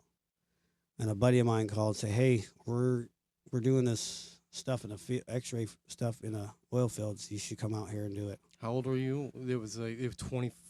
We keep going back to this. You were like, but you skip like crazy. Oh, sorry. So it was like 20. No, don't be sorry. I'm just giving you a hard time. No, yeah. So after my daughter, she was 3, so I was about 25. Okay. That makes sense. I was 25. Okay. That actually makes sense from the Wendy's to this point, but you just keep hopping around. I'm trying to keep track. Look at this. I just see your chart, so I'll bounce off. I get a little excited and talk. You're fine, man. I'm just trying to just put it all together. So I went from Wendy's to Walmart, and then I worked at Walmart until my daughter was about ready to be born, and then I had to get a real job. I mean, not a real job, but get something I could support a family on, because now we're gonna have 2 kids. Yeah, which was X-ray and welds. X-rayed welds out in the oil fields, and at this time, it was hard to leave Walmart because I made more money. It's there. like a family too. It was probably different. It's probably comfortable. Now you have to wear boots and it wasn't so much that. It was like okay, it was like I know it wasn't a lot, but I made like $10.89 an hour at Walmart, and I was going to leave there to make $10 an hour out in the oil fields. So I was losing money. So I was nervous at first. a good decision. Yes, it was. It was. And at first, Maybe elaborate on that for a minute, because I think that, I think you could probably help a lot of people with that. Just that little decision you made to make less money doing something that you like? Why did you make that decision? What made you feel that that was the right decision? And I mean, what would you suggest for other people in that situation? So, it was a rough time. It was a hard decision because you're going. Yes, it's less money. You don't know what the new thing is going to be, but the industry is different than what you're looking at retail. How far can you go up in retail? I didn't know anything about the oil fields. I was told never to go out there. You can't go out there. My stepdad never wanted me in the oil fields because it wasn't. He said I was too smart for the oil fields, which I thought was a dumb. I barely graduated high school my sophomore year. I said 1.5 my sophomore year. Yeah. I just said I wasn't doing nothing. And then my junior year, I had to Buckle down. Yeah, I did really good in science. Science class, like chemistry and physics, was easy. Aced the class with ease. Senior year, I graduated almost a 4.0, but I went from a 1 point failing everything to almost a 4.0 my senior year. But yeah, so the decision to go out in the oil fields was, I had a family. It's just at that time I had some good friends that said, "Look, you'll just go out here. You'll do it. You'll do it." I mean, it helps when you have a support system. Pretty much just took their advice. Like, yeah, okay, I took advice and I took a leap. Mm-hmm. So I mean, you never know if you failed, and that's part of it. You pick yourself back up, and in this industry, I've fallen a lot and had to start over. Yeah, numerous times. Yeah, I want to get into that because I think it's a good story because like now you make more than like I have ever had in my entire life. It's retarded. Yeah, it is. It really is, but it's awesome. So I want to keep going through that work history while we're doing the family thing as well because like you have restarted several damn times. You spent a year in Saipan? You've traveled damn near the whole world doing what you're doing now by making that little decision. Yeah. So let's. So I started in 2004 doing X-rays. I didn't know nothing. Worked with this guy that everybody. X-ray and welds in the oil fields. Which is basically you getting an X-ray at the doctor's office. Yeah. Same exact concept. Okay. You have. And the only difference is the type of X-rays that are used, because you have X-rays, which is X-ray, and then you have gamma rays, which is from a radioactive source that is man-made in a nuclear reactor, and so it's iridium 191 that's bombarded. I always forget either neutrons or electrons. I forget because I didn't pay that much close attention. Oh, well, it's good that we have you paying attention to our welds. And then it's bombarded with one of them, and then it adds another either proton or neutron, not a neutron, electron. I'm gonna have to go back and look because it's gonna drive me nuts. It's all right. And it makes the iridium 192. Okay. Which is highly, highly radioactive. It doesn't contaminate, but it is dangerous. It is highly radioactive. I mean, you follow all the rules and stuff like that, it's fine. It's like no worse than going to the dentist or anything like that. Yeah. But so you use this radioactive source, and you basically wrap a piece of film that you would take a picture off of. It's actually film, and you hit it with radiation, and it puts the image on the back of the film. You take that film into a dark room with a red light, and you develop it just like you do regular film. And then you can see what's on the inside. Of the welds. Of the welds, yeah. Yeah, that's what you guys were mainly. Yeah, we're making sure what the insides were good. The pipe, yeah. Piping, vessels, pressure vessels, storage tanks. You name it, we did it. I think a lot of people, when they drive down those roads, they see them tubes and they don't realize how much work goes into building them tubes. Yeah. And how much work every little bead of weld actually matters to people. And people like you who have created a career checking nice stuff, yeah. It's crazy. Yeah. It's So you started there in 2004 and you go on to I worked there for 3 years. I worked my way up as an assistant or helper, what they called us back then. Worked with a bunch of different guys. They were all. I learned. I tried to learn as much as I could from the very first day of doing the work. I'd follow behind a guy that was well, he was a welding inspector. I'd follow him behind and ask him questions. I mean, it was a good. I mean, a lot of people didn't care for him, but I liked him. I like everybody I work with. Yeah. I try to. Worked on that for a long time. I did that for about 3 years, and then the same buddy that got me into it, he quit and went over to a fabrication shop. And then he goes, "Hey, when I leave, I'll come bring you over here with me." I said, "Okay." I was like, Whatever." Which he left, and then probably not even 6 months later, he goes, "Hey, you ready to come over here?" I was like, "Yeah." So went in and told the guys I work with, and when I got hired on there, they're all, "You're coming from Walmart. Are you gonna be able to handle this type of work?" Is what they asked me. Everybody always doubted me. Yeah. I don't know why, but they always doubted me. So when they asked me, "How long you plan on working here?" I go, "Well, forever until I get bored." They go, "What do you mean?"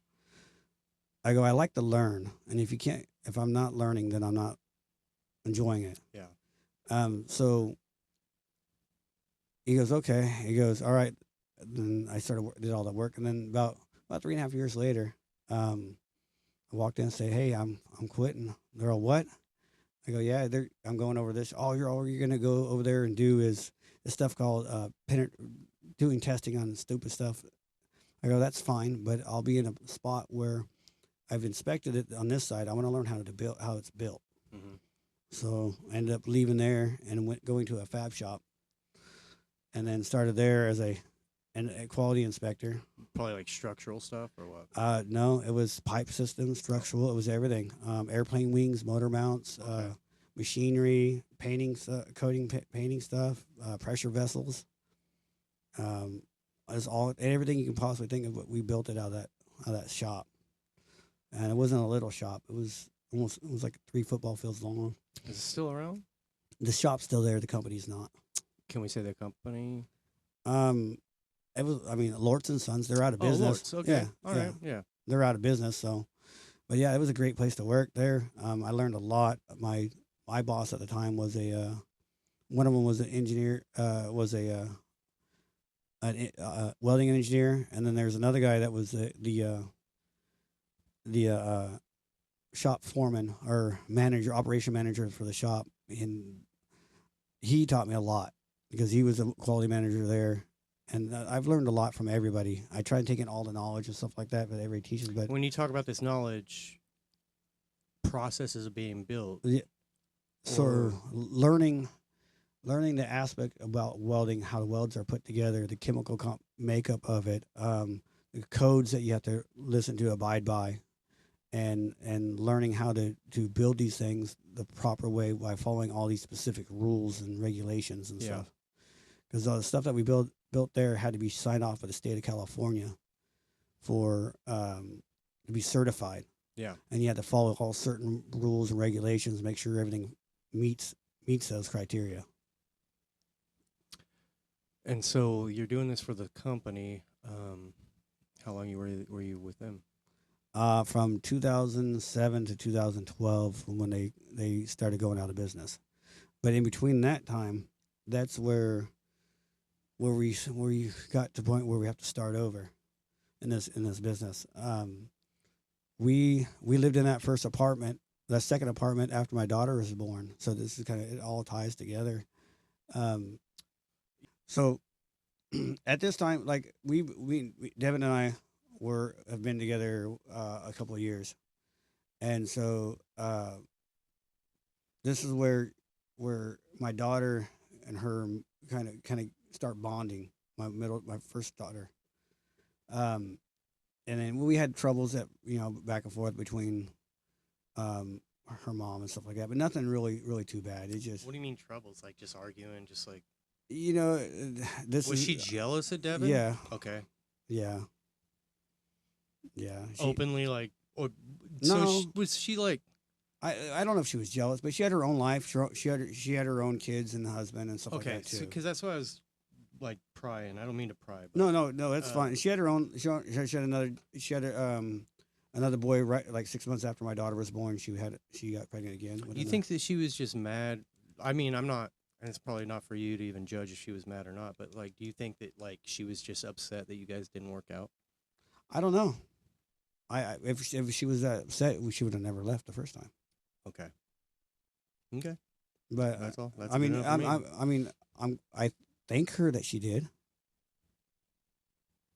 I mean, I don't know if it's mean or not, but if she never had, I would have never met my wife now, and so going through all that heartache and pain would have never brought me to where I'm at. Yeah. So, and I thank her for my daughter, and I thank her for my wife, because I mean, we probably wouldn't be together if we were still together. So it's a weird way to think about it, but we were after we got. I had to grow up. I mean, I took care of my nephews a lot. My sisters, I took care of my nephews a lot too. I was always around my nephews, and I love them to death. Still do. I see them. One lives around the corner from me, and the other one doesn't too far. Same ones. Same. I mean, nephews. I have The ones I met that used to live with you over yeah, here. yeah, Yeah. Okay. yeah. So, and so I've always loved kids. So I mean, and so there was no reason to fight over our daughter. Our daughter was more important than us, and her not us seeing our parents fight, because she came from a divorced family too. Seeing our wife fight, there's using a kid against each other. It just Yeah. doesn't. Using the kids. It's horrific. It's bad for the kids. So It's bad for everybody. yeah, Bad for society because those kids become grown-ups. right. And we wanted to. We don't have to like each other, but we Yeah. have to co-parent together as best as we can. But You keep saying this thing. You keep saying don't fight, and it reminds me because I meant to bring it up earlier. You're like the most softest, nicest, willing to get along with anybody person I've ever met. There's no like instant. You don't have a bad feeling towards anybody. You give everybody their fair chance. everybody deserves a shot. So, but you also talk about how you have this crazy temper and all this bull crap. I've seen you get mad and it looks like some old lady who just like lost her checks or something. Like it's not as crazy as because I put it away. So what makes you feel so like you're so rageful when you're not? When I was younger, I was. I mean, I've heard you say the F word a couple times, but I haven't seen you punch no walls. When did Because that change? What happened? that changed after my daughter was born. And you stopped the creatine? Yeah, I stopped doing all that stuff. No, but it was just because my kids were born. They didn't need it. I fought with her mom like that, and was very mean. Never put my hands on nothing. We were just mean to each other. Yeah. And I saw it all my life. Growing up, fighting, fist fights, fighting. I mean, I didn't really talk about it, but fighting grown men when I was in 8th grade because they slapped my mom in front of me. So getting in fist fights with grown men. Her boyfriend's coming home, me sitting on the couch, come by and kick me in my shins with his steel toe boots. Yeah. And then I get up and go find a wire hanger and hit him with the wire hanger at 8th, and then he's getting fist fights with grown men. My sister's boyfriend's fighting them, getting in fist fights with them. I'm not a fighter. I don't like to fight, but I will if I have to. I hate fighting. I used to get so mad I would just lose control, and that's why I wouldn't fight, because I was afraid I would never stop. And I mean, that's how I was when I was younger. So there was no. I had to let when my daughter was born, I had to let all that go. It's Was it a mental decision or it just came? Yeah, you had. I mean, it just happened naturally. Yeah, I mean, I guess it did. I mean, I don't know. I just, like I said, I've never been that mad ever since I was younger. It just you had to let it go. I guess. I mean, like I said, when I was younger, I had help. All right, let's go back. We're still talking about your work. You're working for that company, and we're coming up on the reset that you. So, like I said, my wife started taking care of our daughter.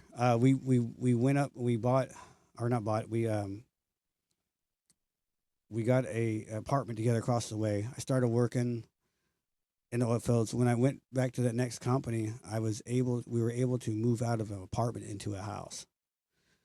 So this was probably 2006. No, a little bit late. It was 2007. Because that's when, right at little after 2007. Because that's when I started at Lawrence, 07. This house on the corner. No, that wasn't. We didn't move there until 2012. Okay. So 07, we moved to another house. It was on the street I live on now, actually. Really? Yeah. That's weird. Yeah. So we moved in that house, and then everything was doing good.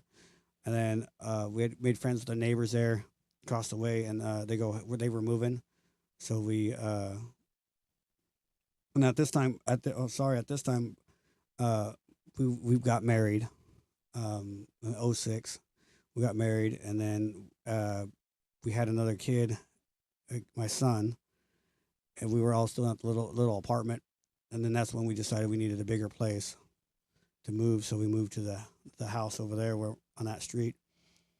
And then we were there for a couple of years, and the neighbors started to move.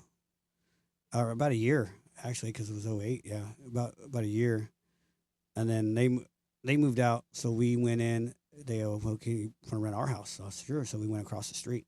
Yeah. It was the worst move ever. Really? Oh, dude, it was so bad. Devin and my oldest daughter was the one huffing all the stuff back and forth across the couches and everything.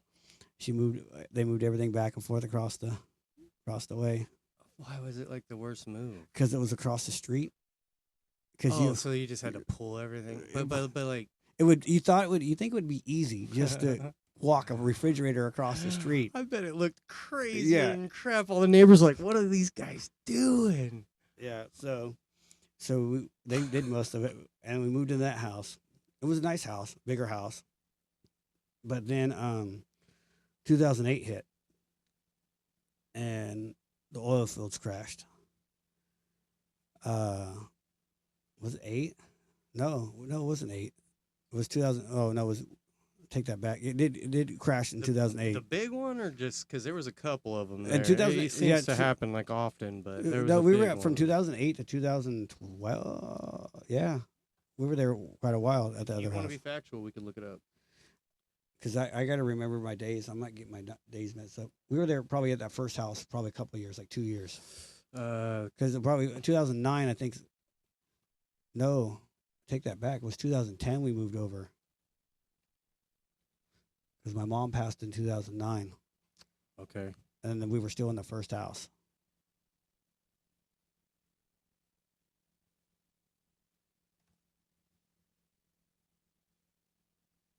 Yeah, because yeah, that's what I'm saying. It happens all the time. Yeah, because if I get the dates wrong, my wife would for sure to tell me. No, it was just that. It wasn't this. It was that. Yeah, that's all right. See, and that's the thing about these AIs. They don't actually do what you want them to do. They just like, oh, this is what you mean. Right. It's like, no, that's not what I mean. But I probably should go back a little bit. Like my wife's family is huge. And it was different at first going into from a small family. I mean, we got together, but at my family things were always there was someone always fighting. We consider everybody family. It's there was at mine. It was just at my mom's house. If there wasn't somebody fighting or fist fighting for a holiday, then it wasn't a holiday. Yeah. With here you got like 5 of them. Yeah.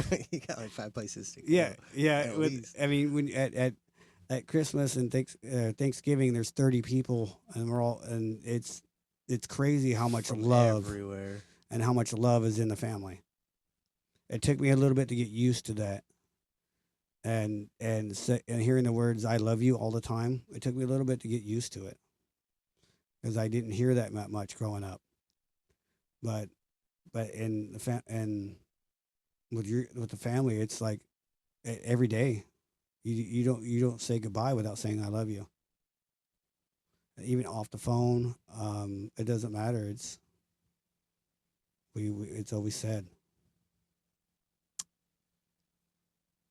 Yeah, I don't know where that comes from. I think it's because the same thing. What you're saying is because we never heard it. You know what Well, I mean? for on Devin's side, I said family. Her grandfather started it, so he always said "I love you," and because he always wanted to make sure everybody knew they were loved. So that's where it all started.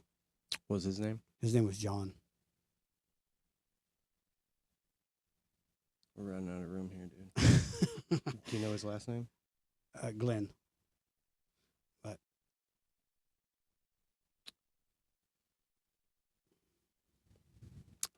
Yeah, I don't know. He just sits in here. that's cool. One of We my got plenty of them editings at the house. and But so about 2000. So we did our we had fun over had kids and we all lived together and her my middle daughter lived with her mom and with us, or my oldest daughter, sorry, lived with her mom and with us. It was like on and off, back and forth. But she went to school mainly on our side of town and stuff in Oildale. Um, you guys got married, moved over to that house. right, and then we moved to the second house about probably 2010 because I didn't Lords didn't get out of business till I think 2012. So basically, when 2012 The hit, oil crash, then, yeah, is what you're talking about, right? yeah, or 2010. Because you probably lost your job. The place was closing, so I had to. We weren't getting paid, so when everything was shutting down, when they were going out of business, we had to fight to go get paid.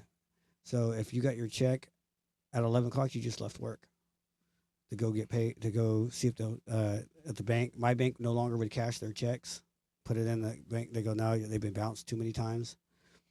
So we had to go to their bank, and every once in a while, you go slide your check over. They tell her go do something to keys, and then slide your check back. There's no money, and so we ended up having to move out of that house, and we went from a 4-bedroom. Dude, isn't that so insane that people can get away with that stuff? Mm-hmm. Makes me so angry. But at that time, Devin started going to church. And she started going to church because she didn't come from going to church or nothing like that. So Yeah. we had friends that went to church. So she started going, and then I wasn't going. Because I was in and out. I don't want to go. I didn't want to go. And then one day my kids asked, "How come Dad doesn't go?" And I go, "Well, I need to if they're going, I need to set an example." So we started going. Yeah. I started going, and then we ended up getting really involved in the church.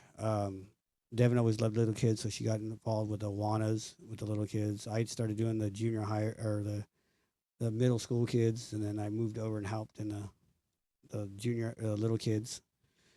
And then we started doing life groups together, like families come together and just basically Bible studies and stuff. Yeah. And so she got me back into the church, and from her not coming from really a background that much, she got into it. We go back, and we spent a lot of years at church, and then we ended up. Another pastor asked, "Hey, we need help in the junior high." I go, I don't know about junior high. I mean, I don't know. And then one person asked, I go, no, I'm okay. Another person asked, I go, no, I don't know. And then the third person asked, I go, well, something's telling me Yeah. I need to go up there. And so I started helping in the junior high kids, and it was like one of the best times I had was hanging out with, being a kid with the little kids and playing games and teaching and stuff like that. Yeah. And so Devin started helping too, and so we ended up in the junior high kids for about a year or so. It's cool. But then that's what we started relying on is once everything went I lost that job. Had to go quit. Had to move out of the house because I wasn't getting paid. We went from a 4-bedroom house with 3 kids and a Great Dane to a 2-bedroom apartment with 3 kids and a Great Dane. Yeah. And I don't think we were more happier in that little 2-bedroom apartment than we were in that big old house. We were all together, close, but that was the first time I had to start over. And then because you lose everything with a company, and then I quit and went to another place, but by that time we were already behind on everything, so we had to move out because we couldn't afford the house anymore because you weren't getting paid. Yeah. Where did you end up at? These apartments off of I mean, job wise. I went back to the X-ray company. Okay. I got to go back over there, and so got back over there. I was gonna go back in an X-ray truck, and at this point, I've been out of X-ray truck for a few years. So yeah, I think I remember this. You went back to the other one, not the fab shop. You went No. back to the OG. Yeah, company, the original X-ray company. and you took that big pay cut to go back there. I think I remember this. Well, they give me a little. I took a little. It was about the same. They didn't cut me. Like I got about Okay. the same going Okay. back over there, but I went and did that for a while. Went back over there, and then ended up going back out to the oil fields again, but not as doing not doing back in the X-ray truck. Well, I did it on and off when they had work, but I went back as a quality inspector, so started inspecting all the pipelines and stuff in the fields. That's where the money is. Yeah, that's when it started. I mean, then you get a certification. It once you start getting certifications and stuff like that, then it wasn't easy. I took the test once before and didn't pass it at all. So it was quite a few years later before I even went back and tried to take it Because you had again. to pay for that test. I remember that too.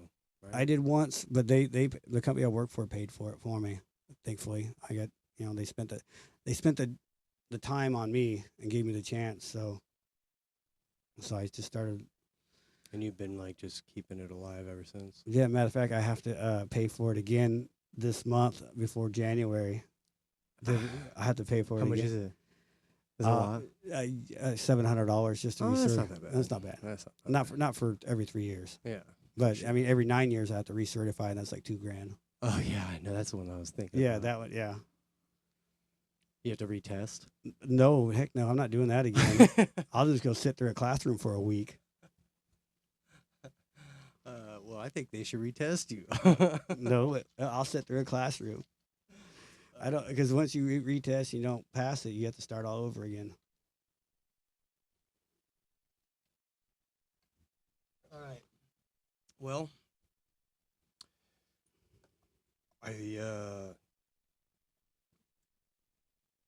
we're right about the time where you start moving up here.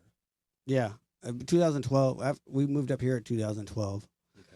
And then because I started working back up again, working my way back through the ranks, and then making more money, and so we were able to move up here, and so we were up here for a while, and then you moved in a few years. I've been But here a long time. yeah, well, you moved in like a month later after we did. And we didn't really realize it until we that guy that lived here before, where'd he go? Because they just moved in and they were gone. Really? Yeah, they just moved in not too long after we moved in. So that lady got Got caught for embezzling money. embezzling a bunch of money. Yeah, And then that dude lived here and didn't pay rent because she was paying the rent yeah. or something like that. It was some crazy story.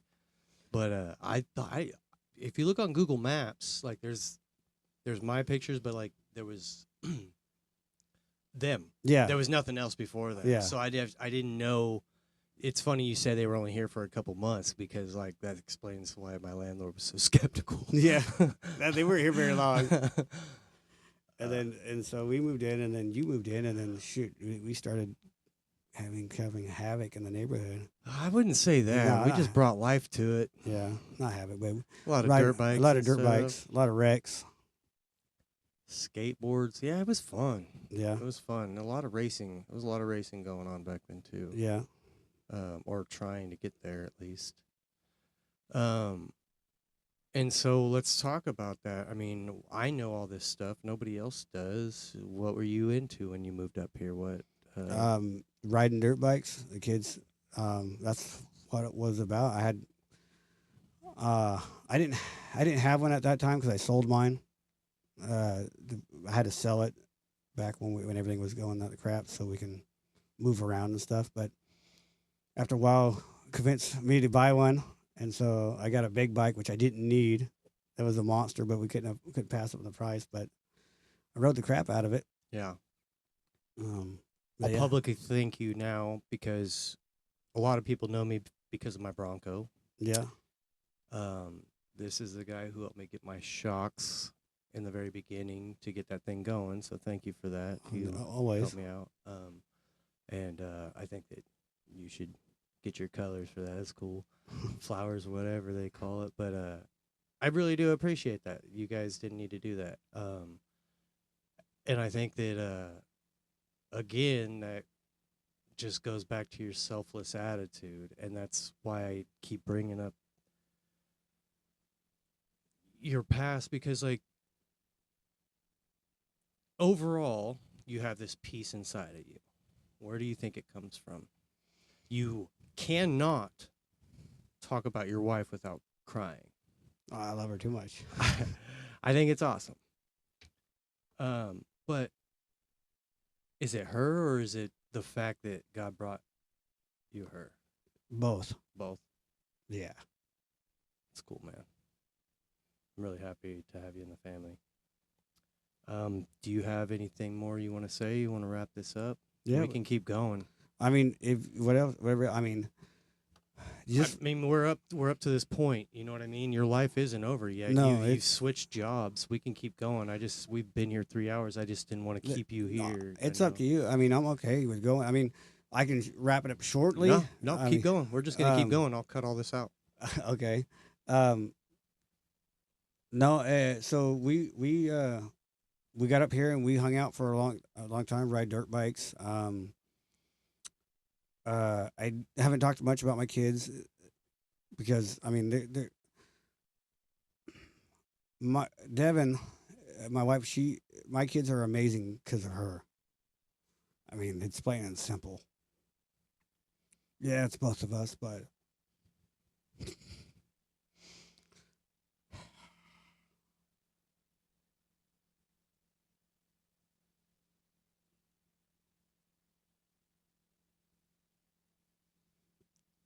it's not a sad cry. It's a loving one. But yeah, she doesn't she doesn't get enough. She doesn't think our kids are perfect for us. They're amazing kids. She's an amazing woman, a mom.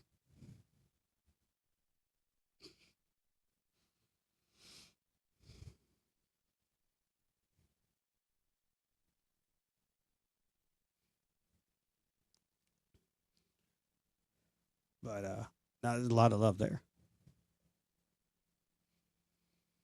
And she's the backbone of my career. So if it wasn't for her being there and telling me you can do it, then I don't know what would have happened. So, but and she's been through every one of these fights or every one of these jobs. I've in this time that I had got once I got certified, they started shipping. I started going out of state. I'd be in Texas for 3 or 4 months, come home for a month, and go back for another 3 or 4 months. The kids would have to adjust to me coming back and forth, back and forth. But I'm thankful for the opportunity to go places and what I can learn. This is I'm in the oil fields on this side, so with I don't have a college education. This is all by learning a trade, through this way. it's just, you don't have to have a college education. Not saying it's bad, but you don't have to. But you can do it. It's just a lot. It's a lot hard work. It's a lot hard work. It's hard work. And then, I mean, having the support system behind you, it helps too. But you know, we Was it hard, or was it just setting your mind to it and focusing? yeah, I guess you had to focus. I mean, you had to focus. It was harder for me. Because of the time that it took? Why was it so hard for you? Well, no, I should say hard. It was hard passing the test. Not learning, not Studying. studying. Yeah, I don't do very good on taking a test, but retaining knowledge, I retain crap like it's stupid sometimes. Did she help you with the tests and stuff, like the reading and stuff? Not No, the test, but like, no, she didn't help me read that. It just she just being there is telling me I could do it. Went to go down and take these tests. There's a number of times I'm coming home. I can't do this. I'm leaving. I got to come home. She goes, no, stay. You can do it, and just give you encouragement. And so that's all I needed was the encouragement. And then I got a family at home, so I had to do this because they're all relying on me. So you didn't have a choice. no. But like I said, we moved up here. Did a bunch of jobs out of town. When I lived here, went to New Mexico, went to Colorado. 2015, I went overseas for 4 or 5 months. I was gone over on a little island, and off 3 hour flight south of Japan. There was nothing there. Yeah. It was interesting. Just watching people weld and put stuff together. It's wild that they have to ship somebody from the United States, Oildale, California, Yeah, all the way across. Like, hey, he can do it. Yeah. it's pretty wild. it was cool. It was a fun little experience. Got home, and then 2016 ish. We had conversations. I remember you had these deep feelings about being over there and away from your family for so long. Do you feel now? Do you regret those decisions, or do you feel like it was? No, because I don't regret the decision. It was hard being away from the family and stuff so long, but it helped me. It drew us closer together. I mean, we missed each other every day. We talked every day. It was hard, but we made it work. I think it brought us closer together. 26 years. Well, actually, and next in April will be 20 years married. We were together 23. Little liar. What? I said you little liar. I think I have 26 written down. No, it's 23. Okay. 2003. I got 23 down. It's 23. That's when we first started It's a dating. long time, dude. Yeah. It's crazy. How do you guys do it? Not like how do you guys do it, but like how do you guys keep it together? I don't know. We just work good together. I mean, I'm not the best communicator because she knows that, and I've over the years I had to learn how to communicate. Do you think that you guys just chose like this is it? We're gonna do this no matter what. Yeah, no matter what. That's cool. No matter what. Never go. Is that what it's gonna have to? You just have to choose and love no matter what. Yeah. Try not to go to bed angry. Yeah. That's one thing we don't know. Talk if you're mad. Talk to each other. Don't yell at each other. Talk. Yeah. I agree with that one. Our kids say we're fighting, but I don't think. I've never called my wife a a name. Out of anger or Out of just anger, joy, you guys don't joke? Like I have a hard time saying bad names. Calling her bad names. Like, what do you like mean? calling I her call my girlfriend a monkey all the no time. like a B word or Oh yeah, yeah. Okay. not one time have I ever called her that. Out of all the time we've been together, I won't. No, disrespect her like that. I can't.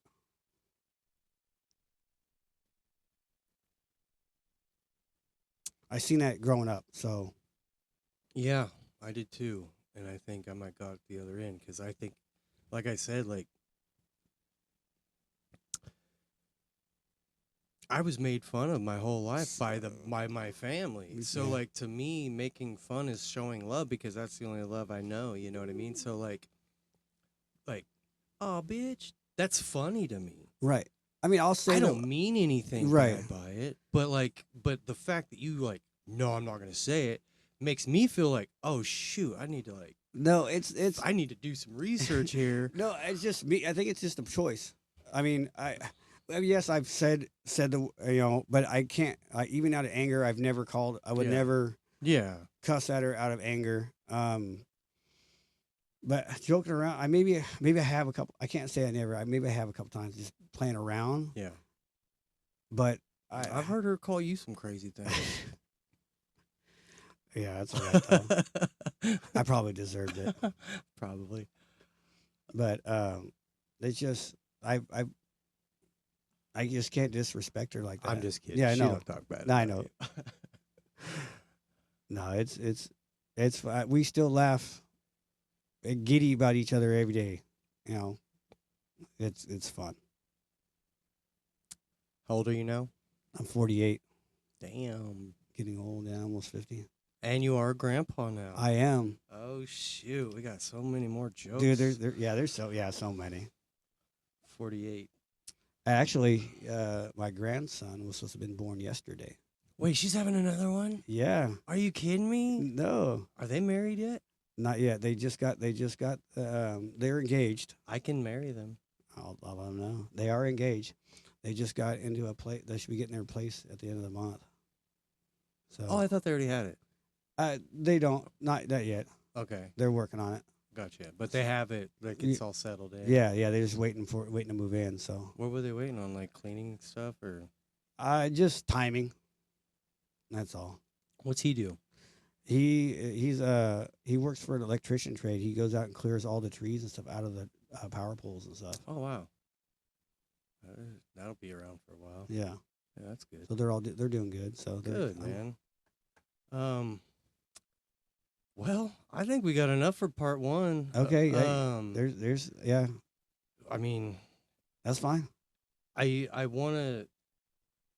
I think that's a good place to end. The overwhelming love you have for your wife is something that I think that a lot of men, including myself, need to look at that. You know what I mean? Like they're important to us. Yeah. It's like she's my best friend. So. All right. Thank you. You have anything? Okay. I always try to do this. Okay.